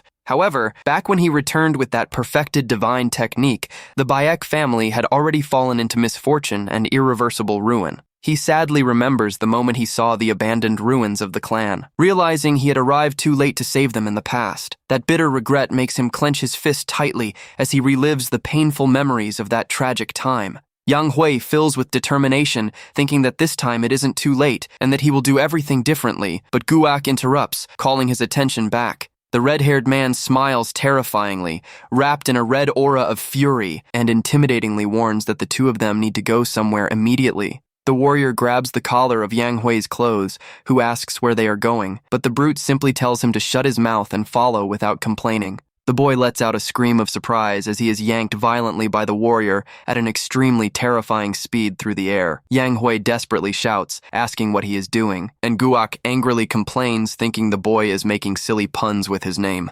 Yeon shouts for her brother, and Hyun-soo surprisingly comments that he is flying, while Yang Hui shouts with all his strength for them to warn their father about the abduction. Yeon thinks the kidnapping is super cool, but Hyun-soo scolds her, saying it's no time to be amazed, and tells her to run, get their father as fast as possible. Feeling all the dizziness of fast motion through high altitudes, the boy gets completely disoriented, unable to understand what is actually happening to him. Shortly after, the two appear sitting face to face on large rocks in the middle of a quiet, isolated bamboo forest in the region. Gu-ak explains to the boy that this is his private inner courtyard, a safe place where the two can talk with total freedom without any worries. The boy recognizes the place is very close to where they ate noodles, while Gu-ak questions how he manages to stay calm and brave without even blinking. The warrior comments that kids his age usually cry and mess their pants when flying like that, and the boy merely agrees that they almost did fly indeed. Cleverly, Yang Hui flatters him, saying he trusted that such a handsome, noble adult would never let a fragile child fall, drawing a sincere compliment from the warrior. However, Gu-ak's previously amused expression quickly changes, giving way to a serious, deeply focused look that intimidates the boy. The warrior demands the promise that he would help him marry his beloved Rang Rang, complaining that the boy disappeared for days right after making that important deal. Firmly, the man rests his heavy hand on the boy's knee to show that playtime is over and the conversation is serious now. He intimidatingly demands the boy reveal once and for all the exact plan he devised to make that marriage finally happen. Yang Hui asks him to stop the killer glare and says he didn't forget the case, calling his beloved sister Rang, which leaves Gu-ak completely shocked and flustered. The red-haired man melts with joy upon hearing the respectful address and starts playfully pinching the boy's cheeks, calling him a cheeky brat. Yang Hui rubs his red cheek and says she is naturally his sister for being his beloved, making Gu-ak grumble awkwardly over his sudden submissiveness. With a more relaxed mood, the prota regains his usual serious, analytical posture to focus strategically on the main subject. Yang Hui knows very well that the beautiful Rang Rang is the warrior's greatest weakness, also being his most sensitive spot that no one should ever dare touch or threaten. He remembers that in his past life, when the leader of the Red Bridge sect foolishly took her life, deep love made Gu-ak lose control and defy all divine laws. Gu-ak comments that, although Rang Rang was an entertainer, she possesses the kindest heart and manners as refined as those of a noble lady. However, he reveals that his father wants him to marry the heiress of an influential family, and that woman would not accept concubines. He explains he doesn't want to hurt Rang Rang or separate from her under any circumstances, but also feels he can't simply defy his own father's wishes. Totally torn and left with no way out, the warrior lowers his head in anguish and desperately wonders what he should do in that difficult situation. Yang Hui comfortably places his small hand on his friend's arm in a gesture of support and calls him softly to calm him down. The boy immediately senses that Gu-ak's devotion to Rang Rang is entirely genuine and deep. He understands that was why the rage of losing her in his past life led him to completely destroy the Red Bridge sect. However, Yang Hui recalls that that terrible past massacre wasn't carried out solely by Gu-ak's hands. There was a hidden, dark force operating in the shadows supporting the warrior in his quest for revenge. Behind all the destruction was Rang Rang's biological father, Yeo Un-jok, known as a public enemy to the entire Murim. Thinking of finding Yeo Un-jok before he causes trouble, the boy smiles and tells his friend not to worry, because he already has a great plan. The scene shifts to a busy local market street, where a small crowd begins gathering around a notice board. On the board is a poster with a beautiful drawing of a young entertainer sitting beneath a flowering tree branch. Pedestrians stop and look with curiosity and surprise at the painting posted prominently on the public notice board. An elderly man with glasses and a long mustache approaches confused, asking others what is happening and why everyone is gathered there. The man reads the announcement stating that Rang Rang, an entertainer from the Immortal Jade Pavilion, is searching for her biological father, sparking chatter in the area. A worker asks if a father would really look for a daughter who became an entertainer, but another man scolds him saying she is no ordinary entertainer. He explains that Rang Rang is extremely talented, virtuous, chaste, and refined, and asks everyone to pay close attention to her story. The man snaps his fan against the poster dramatically, emphasizing that she sells only her beautiful art, never her body. He continues narrating enthusiastically that, at the age of 25, the young woman now desperately wishes to reunite with her long-lost father. He begins recounting that it all happened many years ago, on the exact day of the traditional Lotus Lantern Festival. On that brightly lit night, the small girl walked with immense happiness through the decorated streets while holding her father's hand tightly. However, to the deep misfortune and bad luck of both, a sudden, massive tragedy occurred right then and there. The little girl got distracted by a lantern as beautiful as a butterfly and, without realizing it, let go of her father's protective hand. That momentary distraction amidst the bustling crowd would be the last glimpse that desperate father would have of his beloved daughter. The image of the little girl vanishing among the people was as quick and fleeting as the short flight of a startled butterfly. Lost in the middle of the crowd, the poor child was also never able to find her father again, crying and calling out for him in the dark of night. She cries to see him at least one more time in life to express her filial love, suffering bitterly from the weight of that immense longing. The poster with her painting remains displayed there, drawing even more curious glances from town residents moved by the story. Several people in the crowd grow deeply moved by the girl's drama, commenting sorrowfully on how tragic that event was. An old man with a long white beard cries rivers of tears out of sheer emotion upon hearing the dramatic account given by the man at the notice board. Residents around try to comfort the old man, asking him not to cry and expressing certainty that she will manage to find her father. While people comment that the old man must have remembered his granddaughter, the speaker announces that, luckily, her father had given her an identifying jade plaque. He points to the drawing of the jade plaque and reveals the secret message for the father to go to the Bayek Manor in Akan County if he wants his heirloom back. Inspired by the moving story, local residents begin organizing and loudly calling out to help in the search and rescue of the father. Watching the whole scene from afar, Yang Hui smiles satisfied upon noticing that the strategy of putting up posters in the Namchang market worked out great. He thinks to himself that news travels fast and that now it's just a simple matter of time before Rang Rang's real father shows up. Yang Hui mentally boasts of his own brilliance, while beside him, the beautiful Rang Rang cries with emotion upon reading her own dramatic story. She deeply laments the 20-year separation of those two fictional characters and wishes for them to reunite, making the boy feel awkward. Yang Hui smiles somewhat embarrassed by the dramatic situation and decides to gently draw the young woman's attention. He gently reminds her that the beautiful, tragic narrative she just read is actually her own life story. The woman stops crying and widens her eyes in total confusion, asking if all of that really is about her own history. She explains she doesn't even remember how she got separated from her family, and that since childhood, she was already living and learning to play the zither in an entertainer's house. She displays the beautifully carved green jade plaque and reveals to the boy that the object didn't actually come from her father, but rather from one of her old patrons. Yang Hui naturally explains that people love dramatic stories, and that he merely embellished the facts. While Guak approaches bringing sweets, the red-haired big guy cheerfully joins them and hands the young prodigy the tasty, caramelized fruit skewers he had requested. Rang Rang happily thanks him for the food and bites into a piece of the treat, while Yang Hui also eagerly devours his fruit skewer. Shortly after, the red-haired warrior's gaze turns a bit more serious and concerned as he focuses on the progress of the boy's bold plan. Guak mentions seeing the posters and praises the boy's writing skills, mentioning he heard rumors about the new novel he's been writing. Guak worriedly asks if everything will work out, reminding him they spent a lot of silver on posters and rumors, but Yang Hui tells him not to worry. Yang Hui assures him he just needs to wait a bit longer, as Rang Rang's father will surely take the bait and reveal himself soon. The boy tells him not to overthink it, while the warrior just stares at him in silence with a drop of cold sweat on his face. Guak accepts that he planned everything perfectly, but internally wonders why he always ends up falling for that smart child's talk.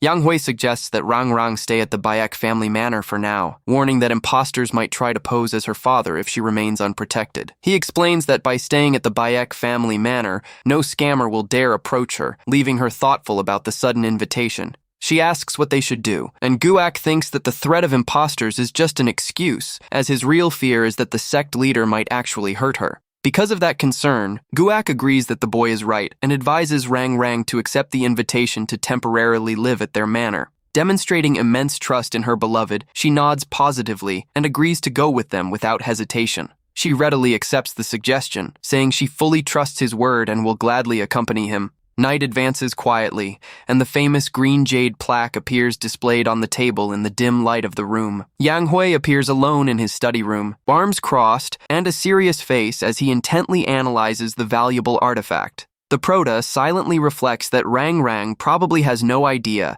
about the true secret that piece holds. In reality, that jade pendant is infused with powerful cultivation energy that serves as a strong protective amulet for whoever wears it. He recalls Rang Rang's explanation about receiving that pendant back when she was still a child, helping out at an inn. On that occasion, a mysterious man wearing a straw hat recommended that she keep the jade amulet with her at all times to stay safe. Furthermore, the stranger gave a stern warning that under no circumstances should she sell or part with the valuable object. Although she hesitated to accept such a valuable item for no reason, she found the pattern on the piece so beautiful that she ended up deciding to keep it with care. Yang Hui analyzes the situation very coldly, realizing that the mysterious man's actions hid a strong intention behind them. She began wearing the piece daily out of pure habit, firmly believing it was an amulet that really brought good luck and safety. The boy smirks as he deduces that no one would give a high-quality jade piece infused with cultivation power to a simple child without a real reason. Suddenly, the boy hears a subtle noise coming from outside and immediately widens his eyes, going on full alert in the dimness of the room.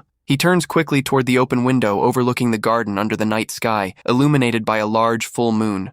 A smile of immense satisfaction forms on his lips as he realizes his expected secret guest has finally arrived at the location. Quiet steps of black boots silently approach and land without a sound on the dark roof tiles of the residence. It was Yeo Eun-jok, Rangrang's biological father and the terrifying public enemy of the Murim who scared the sects with his immense power. Confident, Yang Hui holds the green jade plaque firmly and decides it's the right moment to go welcome his mysterious guest. The boy with glowing blue eyes feels victorious upon seeing that his bold plan successfully drew out the entertainer's father. That imposing man on the roof was truly the dangerous figure known across the martial realm as Yeo Eun-jok. The elderly man, in the straw hat, remains motionless, observing the manor courtyard from the height of the roof under the silvery moonlight. Yang Hui lands softly on the tiles beside him and breaks the silence, commenting in a friendly tone that he seems to enjoy admiring the full moon. The legendary martial genius slowly turns his gaze and looks at him sideways,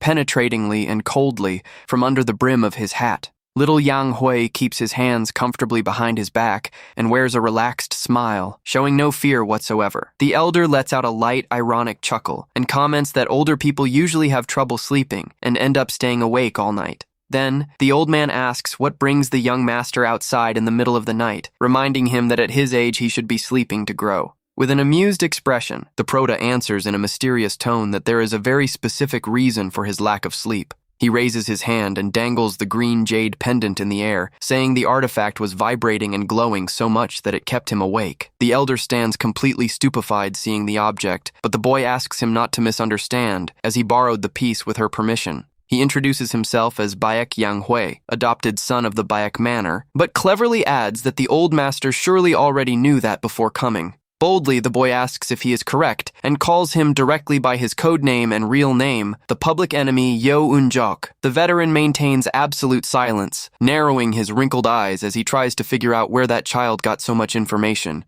The elder finally asks, intrigued, how the boy discovered his identity, but Yang Hui mockingly replies that that isn't his only secret. He knows perfectly well that the man before him is Yeo Eun-jok, the famous and feared criminal wanted by all major martial forces. He recalls that, in the past, the man wasn't a warrior, but rather a brilliant artisan specialized in restoring ancient manuscripts and relics. About 20 years ago, he used his talented hands to work with extreme delicacy and precision in his peaceful arts workshop. In that happy time, little Rangrang watched in awe and joyfully exclaimed upon seeing the beautiful works and paintings her father created on paper. Yeo Eun-jok's wife also watched him with a beautiful smile on her face, proudly praising her husband's immense artistic talent. The woman affectionately served hot tea for him to rest during their work shifts in their small, cozy antique shop. In the company of his loving wife and sweet daughter, Yeo Eun-jok used to spend his afternoons in complete peace and family harmony. However, on one fateful day, their peace was abruptly shattered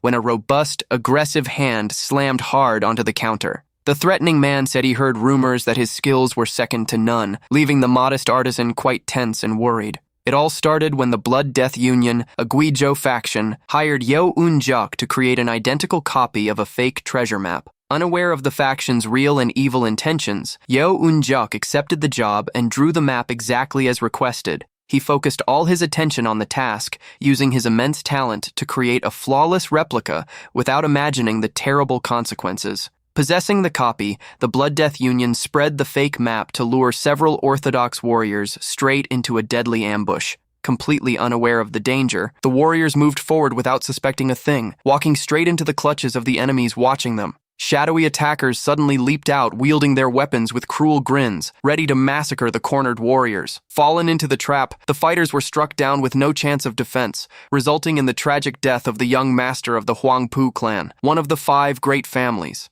The cruel clash stained the ground red, turning the combat courtyard into an appalling bloodbath. That terrible massacre of innocents would become tragically known throughout the Murim as the Sword King Tomb Massacre. Following the massive tragedy, Yeo Eun-jok fled desperately under a relentless storm, aware that his peaceful life was over. For having drawn the map that caused the tragedy, the artisan began suffering the relentless fury and vengeance of the Huangpu clan, which had lost its heir. Labeled a public enemy of the Murim and left aimless, he ended up tragically losing his wife and was forced to separate forever from his only beloved daughter. Feeling like an unworthy father incapable of facing his own daughter after so much misfortune, he decided to simply disappear from the map and the martial world. He He left, leaving behind only the protective green jade plaque, harboring a desperate wish that his daughter would at least manage to survive on her own. Yang Hui recalls that, upon learning in the future that his daughter was murdered by the leader of the Red Bridge sect, the elderly man slaughtered the faction and died alongside them.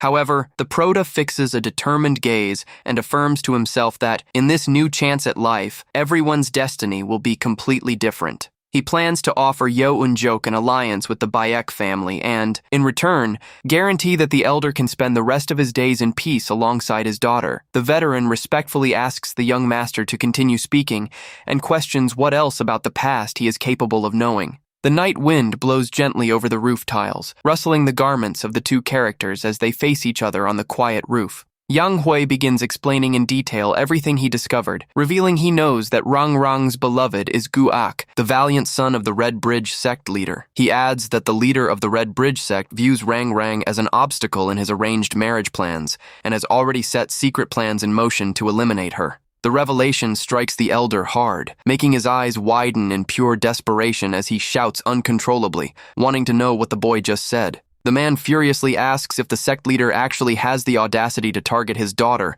and Yang Hui confirms, adding that to make matters worse, Rang Rang has already been poisoned. Completely in shock over the poison revelation, the old man roars with hatred, while Yang Hui confirms that it is also the sordid work of the sect leader. He reveals that the sect leader had been adding small doses of poison into the medicine Rang Rang took daily without her suspecting a thing. The cruel plan was to make the young woman grow sick bit by bit until she passed away, causing the father's anger and pain to reach unprecedented heights. He warns that if nothing is done, Rang Rang will die, causing the old man to strain his voice and ask the young master to pay close attention to his words. He points out that his daughter is at the Bayek Manor and not at the sect, suspecting the boy used every means to bring him there while talking about poisoning. The elder roars in fury, asking if the boy sheltered Rang Rang at the Bayek Manor just to blackmail him, demanding he speak his true intentions. A terrifying red combat energy erupts from the legendary master's body, creating heavy spiritual pressure that crushes the tiles around the boy. However, the boy merely smiles with serenity and total disregard before the immense aura of death unleashed by the dangerous opponent. The boy firmly calls out to the elder, and with a simple stomp of his foot on the roof tiles, subtly begins dispersing the energy with ease. He releases his own internal energy pressure, completely nullifying the old man's repressive force while politely asking him not to misunderstand. The elder breaks into a cold sweat in astonishment, noticing the child dispersed his energy with a simple stomping technique, while Yang Hui reveals he wants to unite the couple. He adds that her biological father should also be by her side, promising to help them as a descendant of a traditional righteous path family. The experienced master swallows hard and inwardly wonders who on earth that young master with such mysterious, intimidating behavior really is. He glares at the child with extreme seriousness and distrust, trying to guess the true hidden identity behind that brilliant boy. With a tired sigh, the old man relaxes his tense combat stance and frustratedly mutters to himself that maybe he really has grown too old. He comments that orthodox or heretical factions are all the same when it comes to acting behind people's backs, demanding the boy say once and for all what he is planning. Smiling, Yang Hui admits he is indeed going to use a dirty trick, revealing his plan to make the gangs of Akan County destroy one another to the point of extinction. The boy stares at the elder's imposing figure under the moonlight and concludes by firmly stating he will need his valuable help to execute this plan. The scene shifts to the impressive, luxurious headquarters of a major martial faction during a clear day, where the progress of that bold plan begins to echo. Guak reacts in total shock and fury upon receiving the terrible news, shouting incredulously, wanting to know if Rang Rang was actually poisoned. The red-haired warrior fumes, demanding to know who would do such a thing, but Yang Hui asks for calm, explaining they caught it early, which is why she is already recovering with medicine. He precisely clarifies that she had been poisoned long before arriving at their residence, making the true culprit's identity obvious.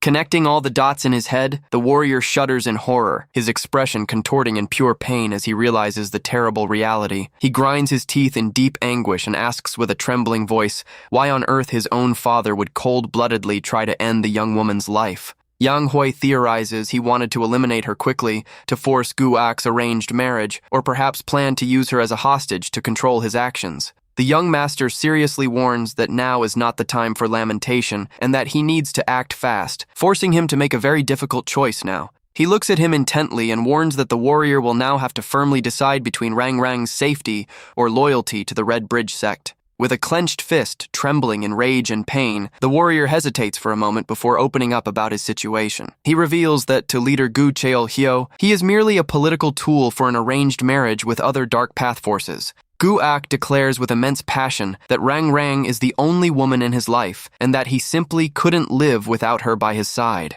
He states with total conviction and a sharp gaze that no matter what happens or what people say, he will protect Rang Rang at all costs. The red-haired warrior insists there is only one Rang Rang in the world, and that his life would completely lose its meaning without her presence. With that decided, he clenches his hand even tighter in determination, showing he has made his final choice. The warrior roars with all his might and raises his fist, once again declaring with great passion that he will keep his beloved safe and sound. The giant calms down and looks at little Yang Hui, who watches that whole display of love and courage with a slight smile on his face. Yang Hui thinks to himself that that courageous attitude was exactly what he expected from Gu-ak, who chose his love once again. The boy reflects that, although he belongs to a heretical faction, Gu-ak is a truly good person, and Rang Rang is the one who always kept him from straying. He mentally celebrates knowing it will be easy to bring him into the Bayek family, but decides to give one last warning about the sect leader's reactions. Gu-ak is surprised when the boy warns that the proud sect leader will never leave them in peace, forcing the couple to live on the run for the rest of their lives. Yang Hui adds a dash of drama by asking how long the fragile Rang Rang could endure the hardships of a dangerous life on the run. Irritated by the psychological provocation, the warrior roars, calling the boy a cheeky brat and complaining that he's playing with his feelings. He tells the boy to stop stalling and reveal his plan already, admitting he knows full well how smart and clever the young master actually is. Surprised by Gu-ak's quick perception, the boy playfully raises his hands, pretending to be scared, and asks him to calm down so he can explain. Yang Hui reveals the simple plan of fighting evil with evil, suggesting they completely wipe out all heretical gangs in the region at once. Intrigued by the bold proposal of triggering a deadly internal conflict among the gangs, Gu-ak curiously asks how he intends to do that. The blue-haired boy reveals his method will be leaking a secret martial manual directly inside the rival gang's headquarters, the Green Snake Gang. That same afternoon, a gang member runs desperately through the corridors of the headquarters, hysterically shouting for the boss. The bearded leader of the Green Snake Gang appears annoyed by the interruption, demanding to know the reason for all the shouting in his office. The trembling guard hands over a book and asks him to look closely, revealing it to be combat counter-tactics against the Red Bridge sect. The boss widens his eyes and quickly opens the book in surprise, exclaiming loudly and with great disbelief upon seeing the contents of the pages. He focuses his vision on the drawings of the secret techniques, breaking into a cold sweat as he realizes the invaluable tactical worth of that precious manual in his hands. Completely shocked, the man certifies that the book indeed teaches how to neutralize the rival gang's secret techniques and demands to know where it came from. The leader orders him to tell the whole story, and the subordinate explains that a mysterious hermit master sent the book so they could take revenge on the sect. Convinced that fate favored them, the boss celebrates, stating it is a golden opportunity, and orders the counter-tactics taught to all members. Amid cruel laughter, he furiously declares that the time has finally come to teach their historical rivals a definitive lesson. The dark night falls cold over the quiet rooftops of the Namchang district, bringing with it the silent prelude to an inevitable war. Suddenly, the night's silence is brutally shattered when the wooden window of one of the residences is violently smashed open by invaders. Without even making a formal declaration of war, the Green Snake Gang assassins initiated a bloody surprise attack against the enemy garrison. Although the Red Bridge sect had more than double the warriors, the initial numerical disadvantage was not enough to contain the assault. A defender tries to react, brandishing his spear with determination, letting out a fierce battle cry while trying to repel the enemy advance. The sharp edges of the swords clash violently in midair, producing bright sparks amidst the deafening noise of combat. One of the Red Bridge fighters widens his eyes in complete terror upon realizing his usual defensive techniques were easily overcome. The invader's fatal strike hits him mercilessly, hurling him backward, while the surprise assault continues pushing forward without any barrier. Equipped with the manual of counterattacks against the Red Bridge sect, the Green Snake warriors dominated the fight with extreme ease and precision. The sound of violent brawl and agonizing screams echo frighteningly through the inner rooms, leaving all neighboring residents tense. Scared by the extreme violence of the rival gangs on the street, citizens hastily lock their heavy wooden doors for safety. Across the entire block, the sound of doors and windows being frantically locked repeats over and over in the dark Namchang night. Due to this sudden war between rival criminal factions, all residents of Akan County locked themselves in and avoided going out into the streets entirely. At the Bayek Manor, Patriarch Murim gathers his children to warn them very seriously that the two rival gangs have started a full-scale war in the area. He advises that the atmosphere is too dangerous to leave the house and firmly orders the children to avoid the Namchang streets as much as possible these days. The father emphasizes the warning, looking directly at Yang Hui, who reacts by feigning surprise and breaking into a cold sweat upon being pointed out as the main one who must behave. The boy covers it up with an awkward laugh, while Murayang grumbles that public order in Akan County has always been terrible due to the unchecked actions of these gangs. They continue talking about rumors that the Green Snake Gang is surprisingly cornering the Red Bridge sect in the confrontation. Listening to the adults' conversation, the Prota silently smiles with satisfaction, observing that his destabilization plan is working perfectly. On the other side, at enemy headquarters, sect leaders appear gathered hastily in complete panic, discussing their successive defeats on the field. He knows the Red Bridge sect is desperate seeing their secret tactics nullified, dying of curiosity to know how their rivals discovered them. Those leaked combat counter-tactics were secret formulas that Yang Hui himself developed while facing the sect countless times in his previous life. With the crucial help of Yeo Eun-jok's forgery skills, he created a convincing secret manual and strategically delivered it to the Green Snake Gang. Now that the rival gang acted equipped with counterattacks, Yang Hui thinks it's time to leak the next manual, but plans to do something very important first. He approaches his father and suggests that if the Bayek family intervenes at the exact right moment of this conflict, they could easily reap great benefits from rival casualties. His father grows thoughtful at the idea of profiting from others' fights and curiously asks how exactly they could pull that off. The boy explains that the Bayek Manor should act as a peace mediator between the Red Bridge sect and the Green Snake Gang at the county meeting pavilion. However, inside the pavilion, one of the Red Bridge fighters is violently thrown backward by a devastating blow, letting out a cry of pain. The attackers laugh loudly, mocking that all the beloved martial arts of the enemy sect were easily nullified by their prepared combat tactics. The boss of the rival gang watches everything with disdain, commenting on the pathetic scene and asking if they now understand how terrifying his gang has become. Battered and humiliated on the ground, the defenders tremble with hatred and resentment as they glare at the victorious attackers through clenched teeth. The man curses in rage and frustration, hopelessly noting that absolutely every move they try to use is neutralized with extreme ease. The invading leader laughs savagely and points his sharp sword toward them, cruelly mocking the desperation of his cornered opponents. He charges forward at high speed,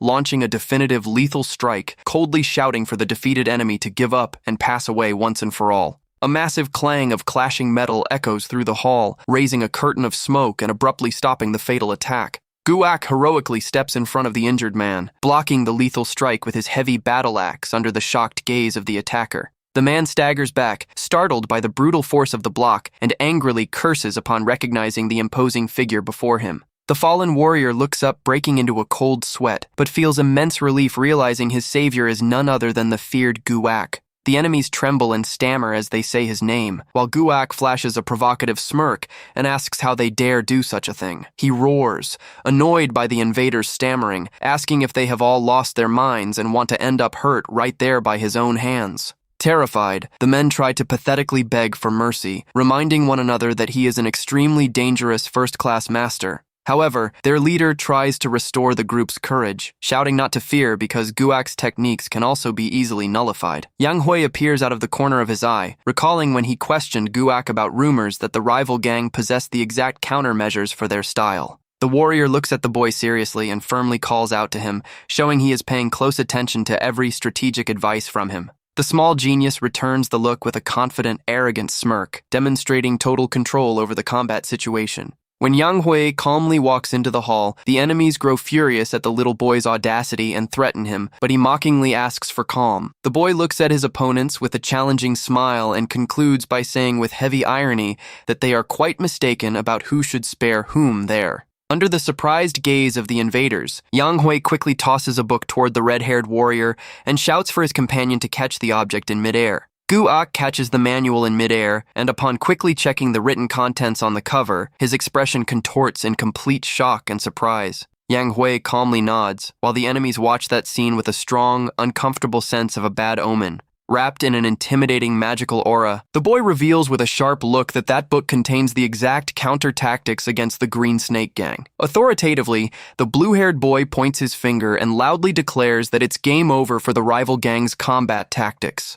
Gu-ak is left completely stunned by the boy's brilliant strategic move, sweating from nervousness and surprise as he holds the valuable manual. The invading boss backs away in complete panic and horror, shouting in disbelief whether that child actually possesses the nullification tactics for his fighting style. He shouts that it's a lie, but Yang Hui smiles and warns that the manual has actually already been spread through all the city streets, shocking everyone. He confirms with a cold look and a sarcastic smile that the rival gang's secrets have indeed become public knowledge across Namchang starting today. He recalls providing the secret tactics to Yo Un-jok, who used his skills to distribute flyers to every corner of the county. Gu-ak stares at the open pages of the book with a focused look, impressed by the depth and effectiveness of those combat countermeasures. A confident, provocative smirk appears on his lips as he realizes the invaders' tactical advantage has been completely pulverized. He laughs out loud, challenging the gang, reminding them that now he knows how to counter their strikes and that a first-class master would never lose to weak opponents.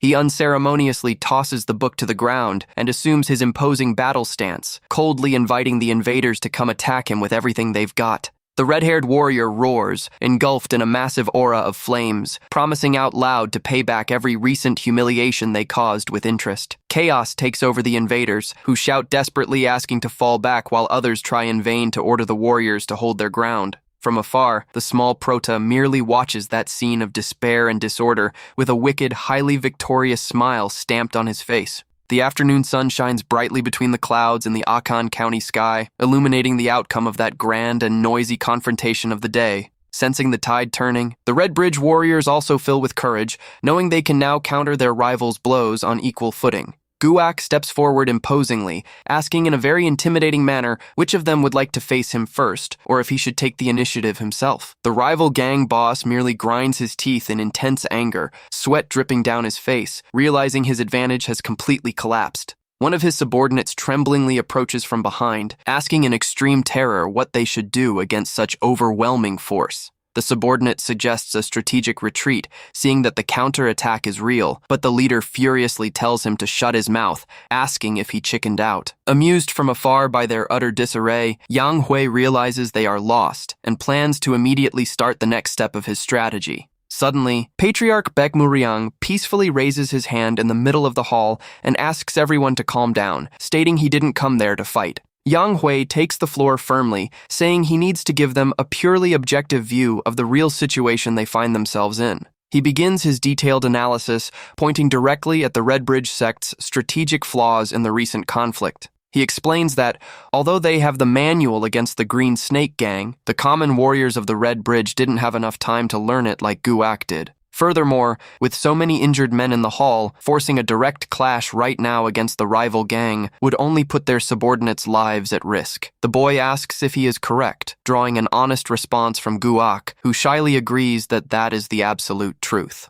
Next, Yang Hui focuses his analysis on the rival gang, messing up their name on purpose just to provoke and deeply annoy the gang leader. He explains that now that the defenders have the counterattack manual, the Green Snake Gang has lost all initial strategic advantage and would suffer terrible losses. The boy questions if he really wants to continue with that foolishness, making the invading boss shout in anger, asking what a kid knows about the matter. The man rants furiously, declaring out loud that his proud gang would never retreat or accept a cowardly defeat like that. The boy closes his eyes in boredom, muttering in his thoughts about how stubborn and hard-headed that man is in the face of an obvious defeat. The boy opens his eyes with a sharp, penetrating glint, mockingly asking if he really still hasn't grasped the gravity of the situation. He warns that the ones truly messed up are them, the Green Snake, since the manual with the secrets of their techniques is literally floating through the market streets right now. He gently rests his index finger on the wooden table, preparing to deliver the verbal checkmate to their reasoning. Yang Hui asks if he really naively thinks the Red Bridge sect is his only rival gang in that region of Akan County. The invading boss trembles in terror, guessing that the Gyojin sect would be involved, and Yang Hui celebrates, exclaiming that he hit the deduction right on the nose. The boy explains that if he were them, he would wait for the two gangs to destroy each other and then invade the Green Snake headquarters using the manual's countermeasures. He mocks, saying that if even an 8-year-old child deduced this, surely the Gyojin sect leader has also already planned that opportunistic attack from the shadows. The boy takes a confident step forward and suggests they settle that entire territorial dispute in a completely different, peaceful way. The invading leader swallows hard and stares at him with immense distrust, a cold sweat running down his cheek, paralyzed by the boy's terrifying intelligence. The man quickly turns his head toward Baek Murim, who stands imposingly beside Guak in the center of the pavilion. He recognizes the man and stammers in total shock, asking if he is indeed the legendary hero known as the single chivalrous sword, Baek Murim. He asks what the legendary swordsman is doing there, and Yang Hui smirks, praising his beloved father's perfectly timed arrival at the scene. Murim walks imposingly forward and advises that, since both have each other's counter-tactics, fighting now would only lead to mutual destruction, suggesting they fall back. He flashes a warm, friendly smile and promises he will personally guarantee the mutual safety of both gangs under the authority of the influential Baek Manor. The rival gang boss lowers his head defeated and lets out a deep sigh of resignation facing that reasonable mediation proposal. Guak realizes Yang Hui's move and stands shocked, noting that the mediation will leave the two largest local gangs owing valuable favors to the Baek family. He glances at the boy, who returns a knowing and very satisfied look upon realizing his master plan worked out great. Yang Hui winks playfully in mockery, while Guak stands shocked thinking about how cheeky and brilliant the boy was to use his own father as a shield. Guak sighs and formally accepts the terms on behalf of the Red Bridge sect, receiving a friendly compliment from Murim for his wise choice. Next, Murim turns his face toward the Green Snake gang and calmly asks what their final decision on the agreement will be. The heretical boss swallows hard and, completely cornered by the imposed logic, mutters in compliance with a bead of sweat running down his face. He agrees to accept the mediation of the Baek Manor, making the peaceful Murim kindly thank both for their sensible cooperation on site. He concludes the demands, dictating authoritatively that, from today on, neither gang may cause trouble near the Baek family lands. He dictates the final rule to spare civilians, while Yang Hui mentally celebrates with pride that the plan involving his father's reputation succeeded. Late in the afternoon, the boy asks his father to go ahead because he needs to talk about something with Guak, and Murim agrees, asking only that he not be late. The boy waves from afar as his father leaves, thinking to himself that now the exact moment has arrived to clean up the remaining mess in that place. Suddenly, the boy lets out a silent gasp of shock as he is abruptly lifted off the ground without his consent by extremely strong arms. Guak comically holds him in midair by his collar like a kitten, staring at him with a very serious, curious expression. The boy ironically asks if something is wrong with the boss, and Guak acknowledges that everything turned out as he wanted and asks what the next step is. The red-haired warrior grumbles that under normal conditions, he would have torn all the Green Snake invaders to pieces, but held back only because of that cursed plan of his. He holds up the manual he received from Yang Hui and sincerely praises the effectiveness of the secret techniques, noting that surely that is part of the plan. Guak presses him, stating it's impossible for a child to have created something so deep alone, demanding he speak up about who is backing him in the shadows. The boy smirks and thinks to himself that Guak actually isn't completely stupid for arriving at that conclusion alone, but decides to deflect. He replies that he still can't reveal anything about the matter, but promises he will introduce the mysterious people behind his plan to his friend very soon. He enigmatically adds that those figures actually share a very deep and important historical bond with Guak himself. The twilight sky bathes the horizon in golden late-day light, wrapping the Namchang courtyard in a calm, peaceful atmosphere. Scratching the back of his neck in doubt, the red-haired warrior mutters in surprise at the enigmatic answer, trying to process what he meant by people linked to him. The man asks if they are enemies, but the boy sweetly replies that he only wishes to see his friend happy and growing old, alongside Rang Rang free from danger. He flashes his most adorable smile and asks with deep innocence if he has ever done anything mean or betrayed the warrior in the past. Guak looks at him suspiciously, with a drop of sweat from pure hesitation, while Yang Hui continues making cute faces with sparkles around him. Guak gets annoyed by the boy's confidence, but admits he is right and wonders if he's being manipulated the whole time. Awkwardly, with a bead of sweat running down his face, Yang Hui feigns innocence and asks what the big guy means by that. Yang Hui thinks Guak is a complete fool for only realizing it now, while the red-haired warrior tries to convince himself he'd never be fooled by a brat.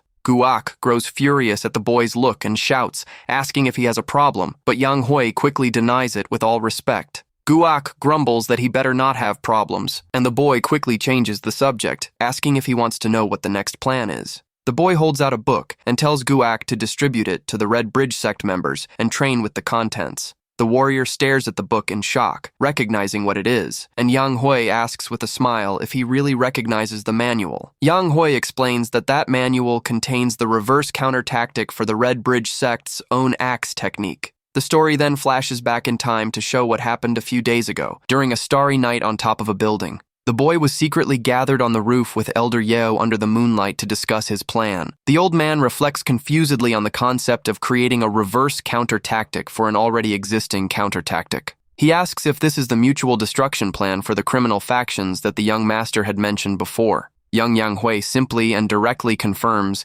that that is exactly the devious plan he has in mind. He says, they will first hand over the Red Bridge counter-tactic to the Green Snake Gang, who will attack them as soon as they master the technique. He imagines the Green Snake Gang celebrating the perfect opportunity to finally destroy their rival sect with that new advantage. The boy continues saying that when the Red Bridge is nearly defeated, they will spread the counter-tactic against the Green Snake throughout the market. Yang Hui guarantees it will be at that exact moment that the arrogant Green Snake Gang will pay dearly for their overconfidence. He explains that all the evil gangs that want to destroy the Green Snake will immediately unite to attack them mercilessly. Elder Yahello stands completely shocked and perplexed by the coldness and absurd intelligence behind the boy's entire trap. Yang Hui asks what he thought of the idea, and the elder admits it seems like a decent strategy, but still has some important doubts. The old warrior remains silent for a moment with a very analytical, serious look turned toward the boy. He ponders that, for the plan to work, the technique needs to be real, because even ordinary martial artists would easily notice if it were fake. The old man asks in awe where the young master obtained that manual, wanting to know if the technique described in it is truly genuine. Little Yang Hui just gives a confident smirk while staring at the old man without showing any concern whatsoever. He maintains the mystery for a few more seconds, while the old man eagerly awaits a convincing answer. The boy reveals naturally that he created that counter-tactic himself, leaving the old man completely paralyzed with surprise. Yahello Unjok stammers incredulously and asks if the young master was truly capable of doing something so complex by himself. The old man scolds him, telling the brat not to make fun of elders with cheap tricks, but Yang Hui assures he is only telling the truth. The boy thinks Yahello Unjok is the centerpiece of the plan, and that trying to half-deceive him would only bring terrible disaster upon himself. He concludes it's better to be completely honest to earn his trust, though knowing the old man would never believe it if he said he regressed in time. So, sweating a little from nervousness over the fib he'll have to tell, he takes a deep breath and begins speaking to the elder. He strikes a dramatic pose and enthusiastically shouts that he is merely a genius living his second life on Earth. The old man stares at him with a totally blank, unreacting expression, facing that absurd, unexpected revelation. The elder simply blinks confusedly while the boy keeps glowing and striking heroic poses in front of him. Awkward silence dominates the roof while the old man tries to process if that's a very bad joke. He tries to keep up appearances, laughing nervously, and thinks he needs to maintain the genius fib to the end to avoid dying of embarrassment. Suddenly, the old man places his hand on the wooden surface to firmly call the boy's attention. The elder carefully holds the book and thoughtfully mutters while evaluating the whole situation with extreme caution. He says to stop with the games and warns he will just pretend he never heard all that nonsense from the boy. The boy proposes that, once all this mess is over, the Bayek Manor will welcome Elder Yahello and Sister Rang as honored guests. A strong breeze blows through the place as the old man listens to the tempting, generous proposal the small master just made. Yang Hui explains they will have to change names in public, but the Bayek Manor's guarantee will stop the Murim from pursuing them. He affectionately adds that the old man won't need to run anymore and can finally live in peace right beside his beloved daughter. The old warrior grows extremely emotional and tense, hearing those words he had longed to hear from someone for so long. He nostalgically remembers the simple past he shared with his daughter before all the tragedy that ruined their lives. He laments that, after becoming a public enemy of the Murim, he lost his wife and couldn't be with his daughter for the past 20 long years. The old man states with conviction that he would do absolutely anything in life just to be called father by Rang Rang again. He forms a slight melancholy smile and says that, just like last time, the boy knows how to make proposals that are impossible to refuse. Yang Hui gives a sincere, comforting smile upon realizing he finally managed to touch the experienced artisan's heart. The elder asks what he needs to do, suspecting the boy wants more than just book forging, and he praises his sharpness. The boy says with a determined look that his real goal is to bring down the leader of the Red Bridge sect. However, he warns not to take the leader's life, explaining that merely destroying his energy center will be enough. The elder listens to the order with a bead of sweat running down his face, visibly tense with the bold request from the young master. He argues that he's just an old man who cares for ancient books and asks how an ordinary elderly man would survive 20 years being hunted by the Murim. The boy merely smiles and gives a respectful martial greeting with his hands, completely ignoring the experienced warrior's excuses. He smiles confidently and tells the experienced elder he is truly counting on his help and skills for the success of the plan. The old warrior remains in absolute silence, realizing there's no escaping that task assigned to him. The elder scratches his head in frustration and thinks to himself that that little young master really put him in a very complicated spot. He asks for the plan's details, and a few days later, the Green Snake Gang sends a reward to the Beck Manor for mediating the conflict. The reward sent was an impressive sum of 10,000 taels of silver, shining brightly inside a large wooden chest. Manager Han cries out of pure emotion seeing that fortune, while Murim watches everything open-mouthed, completely shocked by the wealth. Murim asks his son what he thinks they should do with that mountain of money they just received. The boy suggests they buy an inn to turn it into a profitable commercial business for the Beck family itself. And the ideal establishment he has in mind to carry out this deal is a very specific, bustling location in the region. He points out that the Hero's Shadow Pavilion, located in Akan County, would be the absolute perfect choice for their plan. The chest full of silver coins glimmers before everyone, leaving the atmosphere of the Beck Manor filled with infectious, bright joy. Eyes shining with happiness, Manager Han shouts asking how long it's been since they saw such a large amount of silver at the manor. He celebrates that they can finally pay back wages, clear the fabric store debt, fix the roof, and even paint the main beam. The manager runs excitedly toward Yang Hui shouting for the young master, who prepares for the worst with a scared, nervous expression. He calls the boy a lucky charm and complains that the patriarch only spends money on poetry and chivalry, while Yang Hui begs him to stay back. Hearing the harsh truths from the old man, Murim awkwardly clears his throat to try to regain his composure before his son and the manager. The patriarch timidly apologizes to Manager Han, admitting his financial incompetence must have caused many problems for the manor. The manager tries to comfort him, saying it's not quite like that, but humorously emphasizes that they need to pay attention to inventory. The father changes the subject and asks his son if he hadn't previously suggested they buy a store with that fortune. The boy confirms, saying the Hero's Shadow Pavilion is famous for the excellent food of its talented chef and its large, loyal clientele. However, the boy makes a dramatic pause and feigns doubt, questioning if the current owner would really be willing to sell the place. With all his authority as leader, Murim puffs out his chest and tells his son with conviction to leave that negotiation under his responsibility. Little Yang Hui gives a thumbs up and joyfully reveals that, by coincidence, he is very close with the current owner. Back at the beautiful pavilion under the blue sky, the boy's cheerful voice echoes calling for his good friend Gu-ak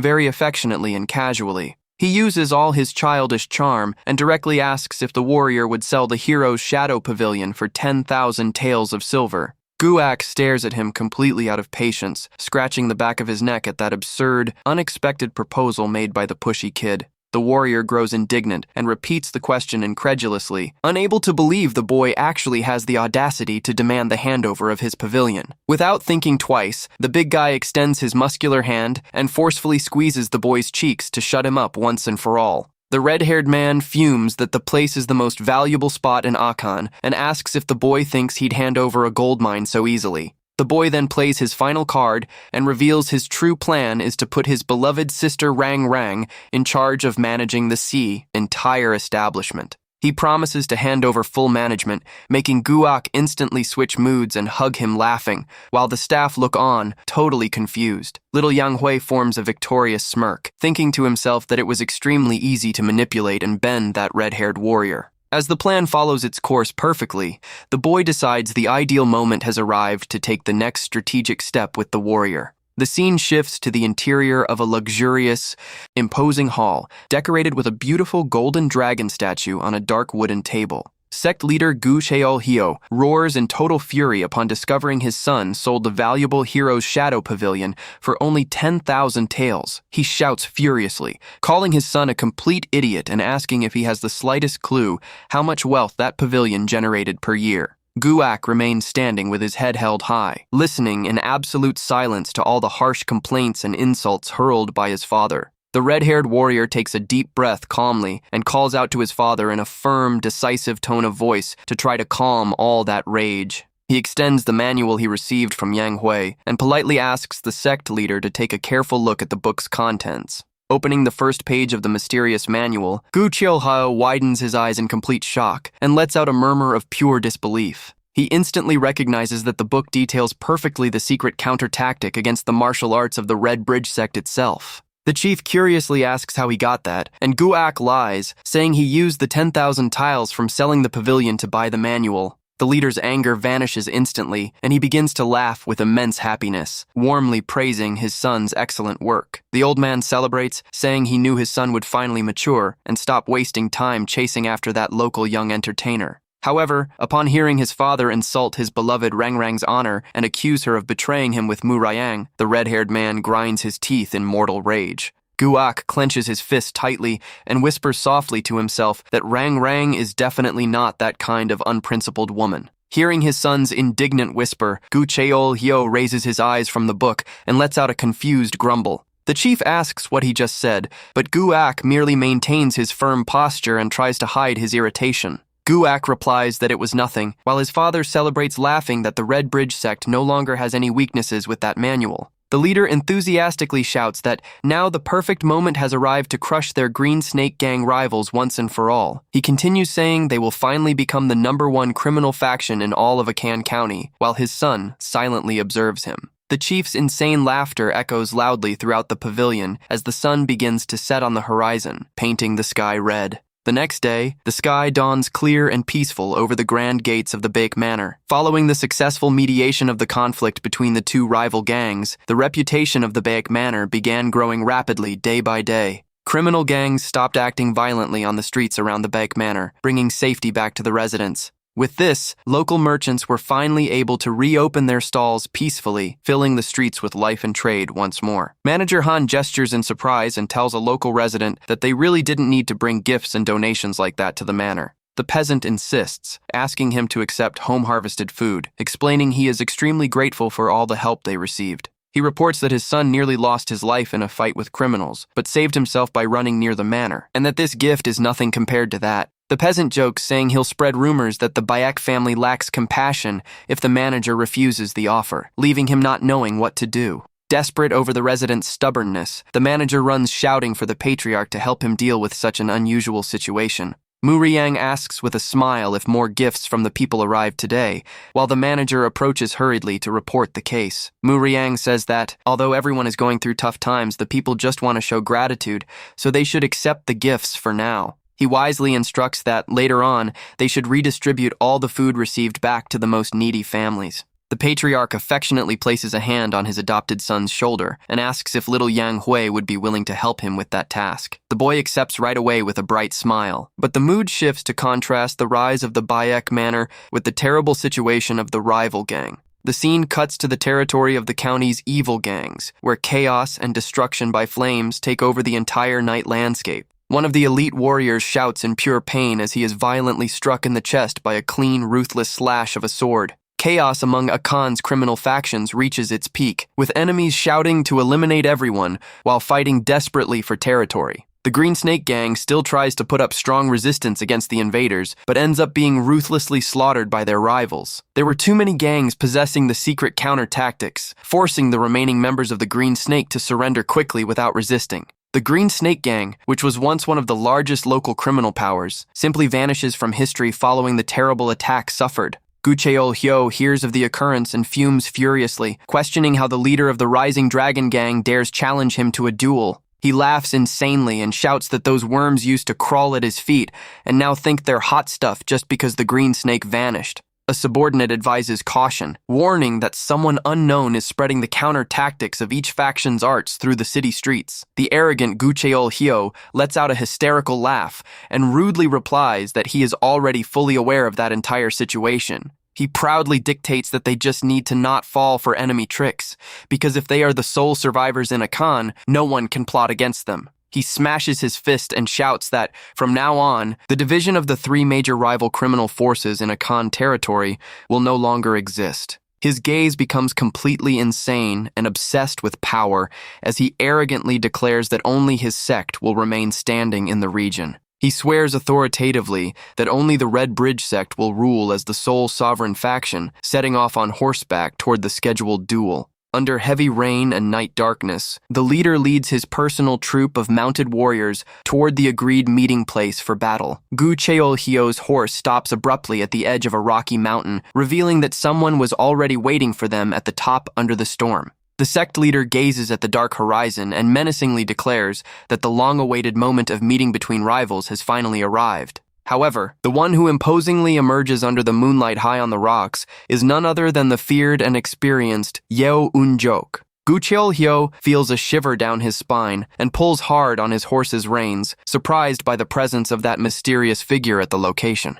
He gazes at the old man's massive silhouette atop the cliff, trying to understand what that strange elder is planning to do there. With his conical straw hat covering his face, Yeo Un-jok coldly repeats that he has finally met with the leader of the Red Bridge sect. In a swift, extremely agile movement, the experienced elder leaps from the clifftop toward the ground with impressive lightness. He lands smoothly in front of the entire mounted troop, causing the animals to rear back frightened and putting all warriors on high alert. Completely caught off guard by the old man's agility, Gucheol-hyo stammers frightened and shouts, asking who on earth he really is. One of the elite guards points his weapon furiously and shouts, asking how he dares block the path knowing the important authority of his boss. The sect leader glares at him in an extremely tense, suspicious manner, feeling that the old man's energy is not that of an ordinary Akan warrior. The elder begins releasing an outrageous amount of black internal energy, making Gucheol-hyo tremble in terror facing such overwhelming pressure. Yeo Un-jok reveals an icy, relentless glare from under his straw hat, showing he will have zero mercy for his opponents. Completely cornered by the opponent's terrifying aura, the sect leader swallows hard and breaks into a cold sweat of pure terror at the danger. Gucheol-hyo realizes the elder is extremely powerful and desperately orders his men to eliminate him as fast as possible. The sect warriors advance, roaring against the old enemy, wielding their axes with fury to take him down in battle. Showing no concern at all, Yeo Un-jok concentrates an immense amount of dark energy into his sharp claws. The flow of purple, shadowy power completely wraps around his fingers, preparing him to deliver a devastating strike to the aggressors. With amazingly fast movements, the experienced elder rips through the air, making the aggressors scream in pain as they are struck down. The old warrior remains imposing while enemy blood trickles from his claws, proving his terrifying strength in battle. The remaining survivors panic completely, shouting that the old man is a legendary expert and fleeing desperately from there. The promising young warriors of the Red Bridge sect ended up easily defeated after receiving just a single attack from him. Gucheol-hyo watches that entire silent massacre in absolute shock, breaking into a cold sweat upon noticing he is completely out of options. In the blink of an eye, the elder terrifyingly appears right in front of the sect leader, staring at him up close with a fatal gaze. The experienced old man delivers an overwhelming strike that makes Gucheol-hyo's horse rear violently under the terrible impact of the attack. Gucheol-hyo is knocked brutally from his mount and lets out a gasp of terror as he rolls across the muddy ground under the heavy rain. He shouts in rage and fear, asking what fool sent him to attack, while the elder gazes down at him with utter coldness. He demands to know if it was the Gyojin gang or those wretched ones from the Green Snake gang who hired him, but the elder merely observes him in silence. The old warrior coldly replies that the sect leader doesn't need to know a thing and advances mercilessly to finish the job. He lands a precise, powerful blow directly in the opponent's abdominal region, concentrating all his internal energy into the impact. Gucheol-hyo screams in pure agony upon realizing in absolute desperation that his dantian was completely shattered by the old man's strike. A massive explosion of internal energy bursts from the sect leader's body, dissipating all his martial cultivation built over years. He collapses utterly defeated and coughs up blood, feeling the terrible pain of becoming an ordinary man without a single trace of power. He trembles uncontrollably and tries to breathe with great difficulty in the middle of the mud, unable to accept that he is now just a ruined warrior. The sect leader tries desperately to move, but horror-struck realizes his own body no longer responds to his basic commands. Standing imposingly before the fallen enemy, Yeo Unjok coldly declares that he will not take his life today. He admits that tearing him limb from limb would still be too little for his revenge, but will spare his life solely because of a promise he made. He turns his back and tells the sect leader to spend the rest of his days living in deep regret for all the evil he committed. Gu Cheol-hayo grinds his teeth and tries to shout in helpless fury against the old man, but cannot even raise his head from the ground. The old warrior calmly walks away under the pouring rain, while the ex-leader's shouts full of hatred and despair echo in the background. Yeo Unjok walks silently with a serene face, feeling he has finally fulfilled his part and taken the first step toward redemption. The elder fondly remembers his late wife and emotionally thinks that now he can finally give a dignified, peaceful life to Rang Rang. He continues moving forward toward the golden light of dawn, his mind fully focused on reuniting with his beloved daughter. A few days pass following the decisive confrontation and the destruction of the Red Bridge sect leader's martial arts by Elder Yeo. Yang Hui sits at the inn table with his face resting on his hands, flashing his most adorable, satisfied smile in front of a bowl of soup. Sitting right across from him, warrior Guak eats his meal suspiciously, bothered by that cute, suspicious expression from the boy. Guak grumbles, asking the reason for that silly smile that ruins his appetite, and the boy sweetly replies that he's just happy to see him. Yang Hui mentally celebrates with extreme joy, knowing the plan worked out great thanks to Elder Yeo's stellar performance in combat. With the Red Bridge sect leader incapacitated and powerless, a violent internal struggle for succession began tearing the sect apart from within. Because of that weakening and internal bickering, the remaining members of the Red Bridge sect ended up abandoning Akan County. And since the Green Snake Gang had already been completely wiped out and erased from the map long ago through the boys' flawless plan, while the Gyojin Gang stayed hidden after losing almost all their forces, the three main local criminal powers fell. Thanks to the total weakening and collapse of those evil factions, true peace and tranquility finally returned to Akan County. With this, the deserved fame and prestige of the Bayek Manor only tend to grow, making all local residents admire them even more. Furthermore, Yang Hui looks at the red-haired warrior with a sly glance out of the corner of his eye, knowing the best part of his brilliant strategy is about to happen. He thinks victoriously that now he gathered all necessary conditions to bring Guak permanently to work alongside the Bayek family. He calls out to the warrior and directly asks what he thinks of the idea of officially joining the Bayek Manor from now on. Guak gets totally confused by the sudden proposal and asks where that meaningless nonsense came from, while the boy merely smirks. The boy ironically suggests that the other option would be for the warrior to eliminate all his sect brothers to become their new supreme leader. Guak stands in complete silence with a bead of sweat running down his cheek, staring at the boy with an extremely serious, tense face. The big guy turns his gaze away thoughtfully for a second, while Yang Hui calmly observes him with arms resting on the wooden table. Guak flatly states that he has zero intention of doing such cruelty to his sect brothers, surprising the boy a little. The boy asks in a challenging tone if he intends to just passively accept the end of everything he knew and sit around doing nothing about it. To dramatically prove his point, the boy slams his chopsticks onto the table hard, trying to shake up the red-haired warrior's thoughts. Suddenly, an arrow grazes right past Guak's head, making the warrior let out a startled gasp. Several projectiles hit the area right after, while the big guy clicks his tongue in deep irritation and impatience. He stands up annoyed and mutters that assassins managed to track them there, noting that that place isn't safe anymore either. Yang Hui ponders that, even if Guak doesn't want to fight, his sect brothers think differently, sending assassins he's already lost count of. Guak curses angrily, saying he doesn't want to be a leader, but the boy says the others out of greed will never believe his innocence. The boy asks if he prefers continuing in this mutual slaughter or becoming the proud husband of Sister Rang living at the peaceful Bayek Manor. Guak looks at him seriously and asks if it really makes any sense for a warrior like him to formally join the Bayek Manor. The big guy sits down defeated and argues that everyone in the region knows him as a criminal, plus the local factions were destroyed. Yang Hui smiles in a friendly way and assures that, with the gangs destroyed, almost no one will have reasons to complain about his new affiliation. The boy adds that even his father will welcome him warmly, while Murim appears opening his arms with a welcoming smile on his face. Murim holds Guak's hands with joy and says he would never turn down someone who decided to leave crime behind to start a new life. Guak stands shocked by the ease of acceptance, while Murayang proudly dictates that the most important principle of the Bayek family is heroism. The patriarch continues maintaining his friendly smile and formally declares that, as clan leader, he will give him a very important order. He orders the warrior to perform one good deed per day and promises to appoint him as the official master of the rehabilitation pavilion if he complies. Guak gazes at the patriarch with a deeply touched, serious look, opening space to understand every single one of those words that will change his life's course. Without hesitating, the red-haired warrior solemnly joins his hands to perform the formal oath of loyalty before his new master. He kneels respectfully and out loud declares that, starting today, he permanently discards his old, feared alias of Bloodblade.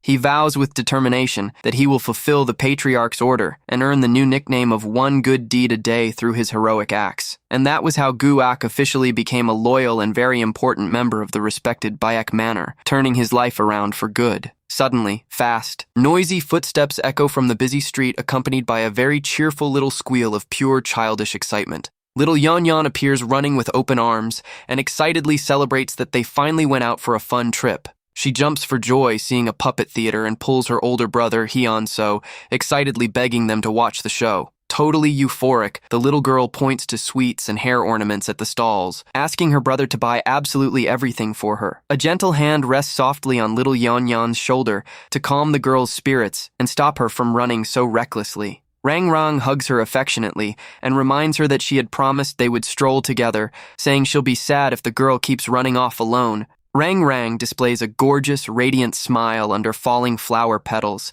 filling the atmosphere with her incredibly graceful, tender presence. The little girl joyfully agrees, saying they went out to celebrate Rangrang's recovery, while Hyunso shouts exhausted trying to keep up with her. Hyunso complains that she shouldn't run away in the crowd without money, while the big guy Guak approaches and asks what she wants to get. Guak watches Rangrang cheerfully interact with the kids from afar, feeling his heart beat faster, seeing her stamped happiness. Yang Hui walks imposingly beside the muscular warrior, enjoying the peaceful vibe of that lovely city stroll they organized. The boy comments with a sincere tone of satisfaction that he is indeed very happy to see Sister Rangrang perfectly recovered from her illness. Guak emotionally confesses that when he heard she had been poisoned, his whole world collapsed and he felt completely aimless in life. He adds that the Beck Manor is surely a home 1,000 times better for her than the old pavilion when the little girl calls him from afar. Eyes shining with excitement, the two show off delicious skewered treats on sticks and beg the big guy to buy them for them. They shout for him to hurry, leaving the red-haired warrior with a funny expression of tiredness while Yang Hui laughs at the situation from the side.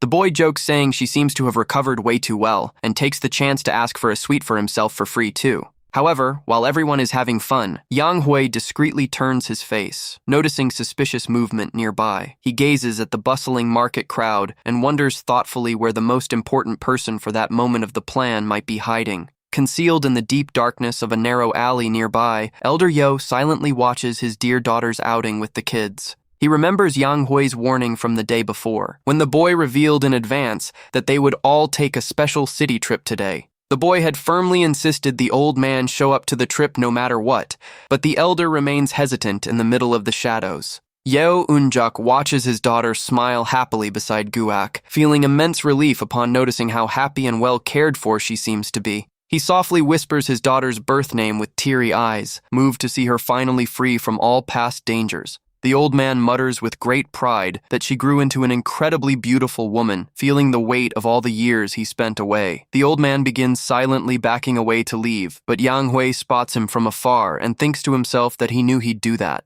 The boy runs over to the alley and directly asks if he really plans to leave after making all the effort to come there to see her. He advises the old man to set foolishness aside and go talk to his daughter once and for all, but the experienced artisan hesitantly turns his gaze away. He lowers his head with deep melancholy and lets out a heavy sigh, showing he still carries a massive burden of guilt inside his tired chest. The elder confesses he only caused her pain in childhood and laments that he doesn't feel worthy of being a father, asking how he could face her without shame. He concludes saying sorrowfully that merely being able to observe her from afar is already more than enough to comfort his guilty heart. Yang Hui stares at the old warrior seriously, refusing to accept his defeatist, regret-filled attitude. The boy asserts that that is precisely why he must stay by her side to make up for lost time, rather than leave her alone at her wedding. The elder stammers, surprised, and Yang Hui harshly highlights how sad and lonely it is for a bride to marry without her family present. He adds that if Gu Ak breaks her heart, her father needs to be there to defend her, but the warrior indignantly shouts from afar. The big guy appears carrying Yan Yan on his shoulders alongside Rang Rang and Hyun So, interrupting the serious chat of the two in the alley. Gu Ak grabs Yang Hui's head, annoyed, and swears he will spend his whole life worshipping Rang Rang, while the boy laughingly asks him to calm down.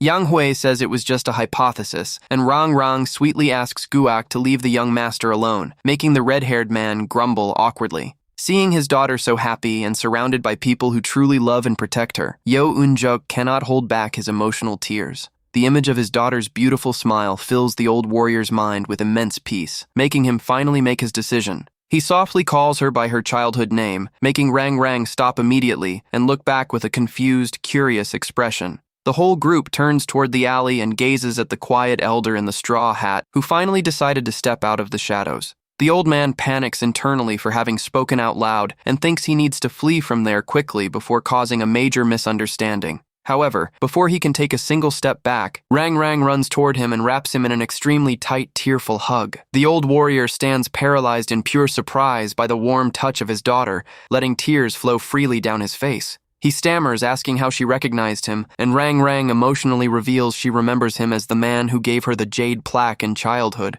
She cries with joy, confessing that deep in her heart, she always knew the mysterious person who gave her that amulet was her father. She says she recognized his protective look, which was the same look she missed and longed for during all the long years of her life. Rang Rang proudly shows the green jade plaque and guarantees that since that day, she never let it leave her side, exactly as he asked. She reassures her father, saying she didn't suffer that much because many good people helped her, admitting the only hard part was deeply missing him. She squeezes her father's calloused hands with tenderness and tearfully begs him not to abandon her again now that they finally managed to reunite. With a gorgeous smile amidst tears, she asks to be able to stay by his side and finally have the chance to be a true daughter to him. The experienced elder looks at her with a gaze filled with deep paternal love, affectionately calling out his dear daughter's name once more. He holds her hands firmly and emotionally promises he will never abandon her again in life, sealing the pact of love between father and daughter right there. The two hug tightly under the warm sunlight, leaving behind all past suffering to start a new chapter of unity. Little Yang Hui watches the lovely reconciliation scene from afar with a look of pure satisfaction and duty fulfilled behind his strategy. Little Yan Yan hugs him from the side affectionately, and the boy agrees, smirking that seeing the two together like that is truly wonderful. The boy mentally celebrates that, with this reunion, both Sister Rang Rang and Elder Yeo escaped their tragic fates to start over. He thinks that now Gu Ak will finally be able to rest in peace, but is interrupted by a strange, choked crying sound coming from the red-haired warrior. Gu Ak cries copiously out of pure emotion, seeing his beloved reunite with her father, leaving the children completely frightened and clueless on what to do. The warrior shouts, swearing he will make Rang Rang happy, making his father-in-law awkwardly ask him to take good care of her, while Yang Hui sighs at the silliness. The feared former assassin humorously and dramatically kneels before his future father-in-law, proving he loses all his tough stance around the old man. Yang Hui amusedly wonders if this is the true power of love, concluding that, either way, the situation turned out wonderful for everyone. Time passes, and the scenario cuts to a sunny, festive day, with beautiful red rose petals floating gently through the air over the Beck Manor. Several guests talk curiously at the entrance about the wedding happening at the Beck Manor today, questioning who it could be since the children are young. One of the guests asks if the other really still hasn't heard the major news about who the bride and groom celebrating their union today are. He reveals that the luxurious ceremony is to celebrate the wedding of the respected new master of the Beck family's rehabilitation pavilion. The main courtyard of the Beck Manor is richly decorated and filled with laughter and cheerful chatter from guests who came to honor the grand event. Dressed in traditional red wedding attire, Gu Ak holds the hands of his beloved Rang Rang with immense admiration and affection before everyone. Rang Rang displays an extremely gentle, happy look in her gorgeous wedding dress, radiant beside her life partner at that altar. Gu Ak gazes at her, completely hypnotized and foolishly in love, barely able to believe he is finally marrying the woman of his biggest dreams. His cheeks flush red with so much shyness and nervousness, facing his bride's tender gaze, trying to contain his racing heart. Yang Hui doesn't miss the chance to mock Gu Ak, laughing out loud and telling him in a fun tone to close his mouth so he doesn't drool in front of the bride. Gu Ak shouts furiously and embarrassedly asking how the brat dares mock an adult, while Murim watches it all laughing in the background. Sitting in the Hall of Honor, Elder Yeo watches that whole noisy, fun interaction with a deeply proud, satisfied look. He emotionally mutters to himself that he never imagined he would live long enough to have the honor of seeing his dear daughter marry so well. The old man says that now he can pass away without regrets, but Murim amicably scolds him, saying he'll still need to care for future grandchildren. Murim humorously adds that he'll also need to watch Guak so he doesn't cause trouble, making the elder laughingly agree with the logic. The patriarch smiles happily and comments he never imagined enjoying so many blessings in his old age, guaranteeing that many good things will still come to them. Little Yon watches the whole wedding ceremony, with her cheeks resting on her hands and eyes shining with pure admiration and cuteness. The little girl whispers delighted that the bride is unbelievably pretty, finishing the day of celebrations with a vibe of great unity at the Baek Manor. Yang Hui asks his sister to sit up straight in her chair, but the girl remains delighted and enthusiastically comments how pretty the bride is. The little girl innocently asks if she will also be able to wear a pretty dress like that and marry when she grows up, leaving Yang Hui surprised by the question. He looks at his sister with affection and sorrowfully remembers that, in his past life, little Yan never had the chance to wear pretty clothes. In that previous timeline, the girl knew only suffering and spent her entire youth caring for her severely ill parents. Overcome by these deep, protective feelings, the boy stares at her in silence for a few moments with a very determined look. He gently strokes his little sister's hair and assures with all the certainty in the world that she will definitely be able to achieve that dream in the future. He promises with a lovely smile that he will personally guarantee she has the most beautiful, luxurious, grandest wedding in the entire region when she grows up. The little girl gets extremely excited with her older brother's promise and asks with glowing eyes if he really promises to fulfill that. She celebrates, jumping for joy, while Yang Hui observes her with a serene look, feeling that all his effort to change fate is worth it. The little one exudes happiness with flushed cheeks, grateful for the affection and promise of eternal protection she just received from her brother. He swears to himself that he will change the tragic destiny of his past life for good and bring true happiness to all members of the Baek Manor. The sun shines brightly in the blue sky over Akan County, illuminating the start of a new, prosperous era of peace for all residents there. A few days pass following the gorgeous, memorable wedding party of Guak and Rang, and routine returns to normal at the peaceful Baek Manor. In one of the manor's rooms, Patriarch Murim raises his hand surprised and asks Elder Yo to hold on a moment before continuing to speak. Murim points intrigued at two mysterious martial arts manuals placed on the table and asks what all that means right there. The elder lowers his head with deep respect and humbly asks the leader of the Baek family to willingly accept that precious offer. The patriarch slowly approaches the table with a confused, incredulous expression, intently staring at the ancient martial writings before him. He widens his eyes in complete shock and lets out a whisper of amazement upon instantly recognizing the names engraved on the manual covers. They are the lost records of the Heaven's Opening and the Art of the Heavenly Harmony Source, which are the original martial techniques of the Baek family. The old man confirms that both manuals contain the legendary techniques that originally belonged to and were passed down generation to generation in the Baek clan. However, essential parts of those secret techniques ended up lost in time many years ago, leaving the clan's cultivation incomplete. Because of this, the descendants of the Baek clan spent generations in an unceasing search to restore and complete those valuable lost techniques. The patriarch stares at Elder Yo with a crack of incredulity on his face, trying to process the magnitude of that surprising, unexplainable revelation. The patriarch asks with extreme curiosity how the old warrior managed somehow to obtain relics of such value to the clan in his hands. The old man nostalgically gazes into space and begins calmly explaining that this whole story actually happened during the times of his youth.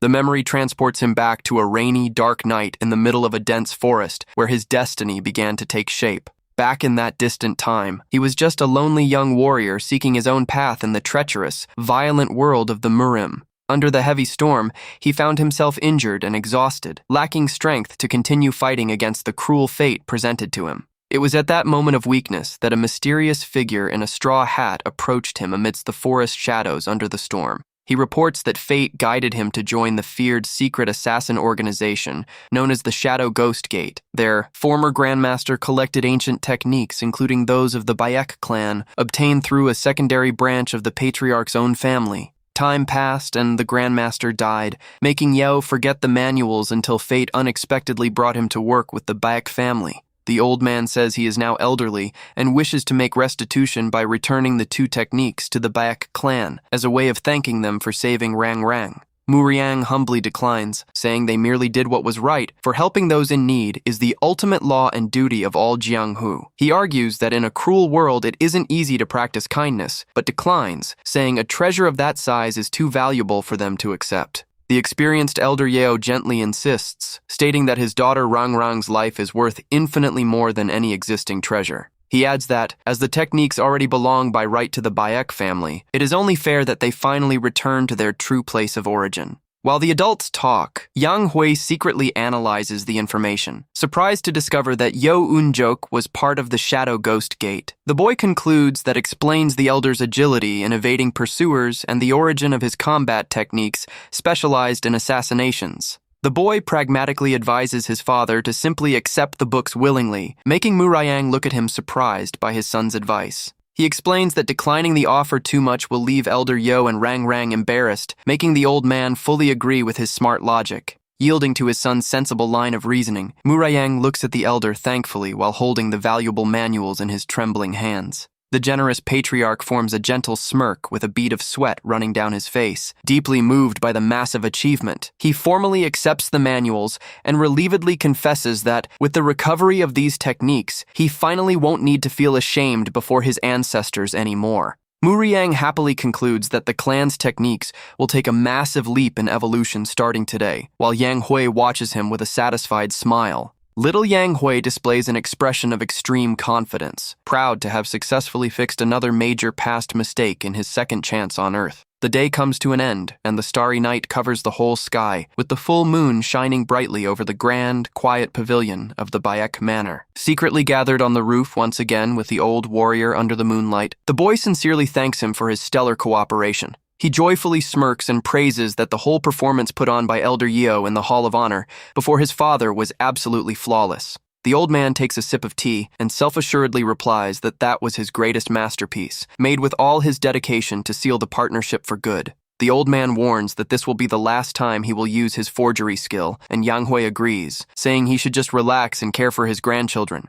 Elder Yo takes another sip of tea thoughtfully, reflecting on the wise words and promising future of his beloved family. The elder asks if the boy sought him out from the very beginning solely with the ultimate goal of delivering that precious martial arts manual. Yang Hui gives a mysterious smirk and asks the old man not to misunderstand, explaining he originally had a different plan. He says he improvised when the elder appeared and that he is satisfied, making the old man wonder in surprise if the boy really planned all that on the fly. The boy happily confirms that that's exactly it, while the two continue slowly walking back inside the pavilion. With a broad, confident smile on his face, he proudly declares that everything that happened up to now was simply part of his master plan. The elder then asks one more intriguing question, wanting to know why the boy himself didn't directly deliver the martial arts manual. The boy replies that it would be impossible for an 8-year-old child to have something like that in hand, and even if he delivered it, no one would believe him. The old man mutters that he thinks his father would have believed it, making Yang Hui comically recall how Murayang always agrees with everything he says.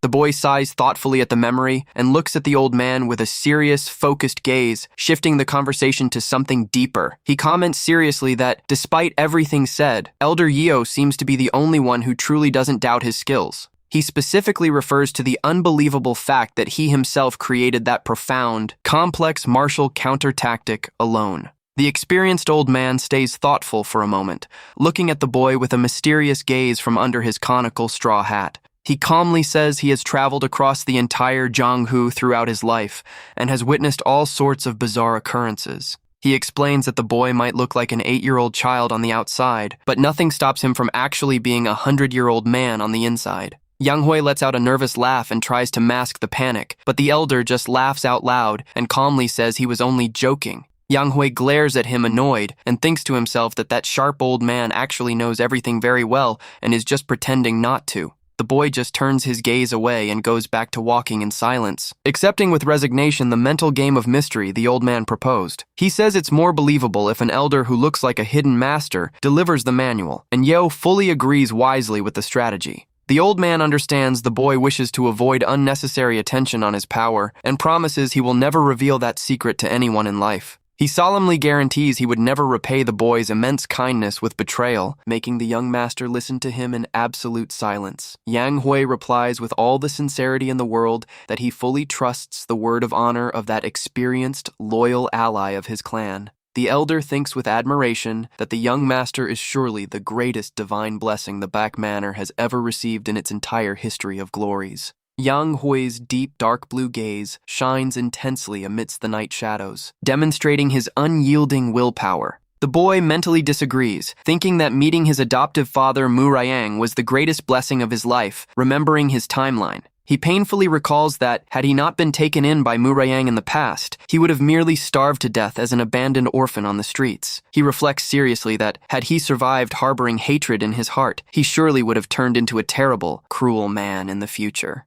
But his luck completely changed on that fateful day in the past, when a good man extended a hand to rescue him from all that misery. For that small, ragged, thin, dirty beggar he used to be on the dark city streets, the arrival of that man changed everything. It was his beloved father Murim who extended a hand with affection and brought the light of hope back into his dark, hopeless life. With all his massive kindness and generosity, the patriarch welcomed him into his family and taught him to see the beautiful things life has to offer. His good-hearted father taught him through practical example the true meaning behind the words benevolence, justice, and heroism on the warrior's path. He concludes with enormous gratitude that it is precisely because of these teachings of love from his father that he is able to live with such dignity today. Elder Yeo listens to the young master's sincere, respectful words and merely nods calmly, understanding all the nobility of his feelings. The old man mutters with conviction that heaven always recognizes and rewards a good-hearted person, fully agreeing with the boy's great wisdom. The day dawns sunny and radiant over the rooftops of the Grand Baek Manor, kicking off another period of intense training sessions and local activities.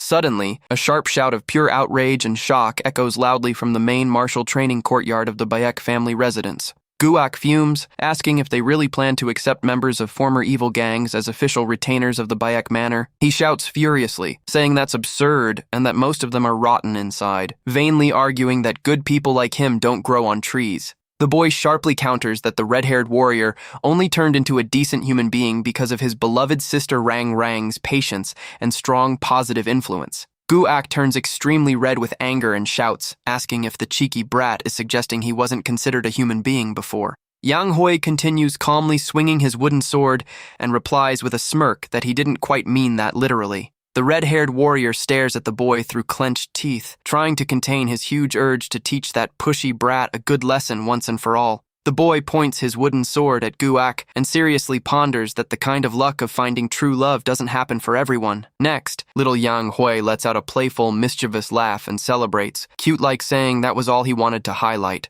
Guak squeezes the boy's cheeks annoyed and complains that he is getting punchier every day, making the little one let out a funny squeal of pain. Elder Yeo watches the scene from afar laughing, while Patriarch Murim calmly approaches the training courtyard, calling for the red-haired warrior. Rang Rang arrives beside Murim laughing and sweetly asks if the two are fighting again, commenting on how much they seem to get along. Upon seeing his beloved approach, Guak lets go of the boy immediately with a scared face, swallowing hard with all his tough stance dismantled in a second. Patriarch Murim merely smiles understandingly, while Guak tries to regain his composure and respectfully greets him. Guak stammers, asking what brings them there, and Murim calmly replies that he happened to run into Miss Rang Rang during a brief walk. Murim decides to change the subject and asks his adopted son about the proposal to accept former local gangs as family retainers. The patriarch looks at his son with a curious gaze and confesses he would really like to hear more details and explanations about that innovative idea.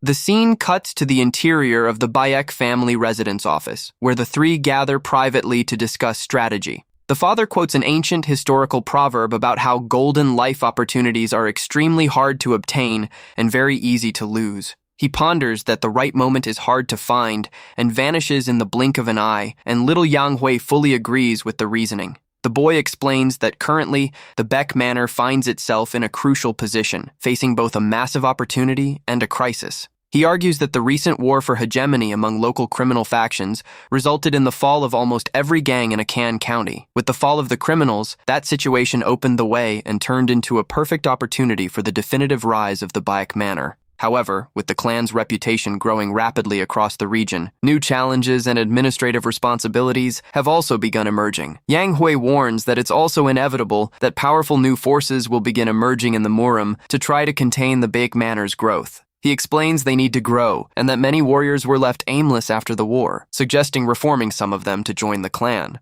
The boy clenches his fist with determination and states with all certainty in the world that those reformed warriors will be of immense help to the clan. Guak and his adoptive father remain seated in silence for a few moments, taking in the brilliant, mature logic presented by the boy. Guak thoughtfully scratches his chin and mutters that the idea sounds very good in theory, but raises a practical, realistic objection about those men. The warrior wonders how many would actually want to change their lives, revealing that some of his former sect subordinates approached him recently. He laughingly reports that the men complained about the Red Bridge sect's decline and tearfully begged to obtain protection and shelter under his leadership. Guak explains that, being sheltered at the Baek Manor, he couldn't give answers, and Yang Hui enthusiastically points out that that is exact what it's all about. The boy states that even if they don't show it in public, there are certainly warriors wanting to change their lives, and that the manor must recruit them. He admits that some criminals will be rotten inside and impossible to rehabilitate, and that to deal with those specific cases they will need help.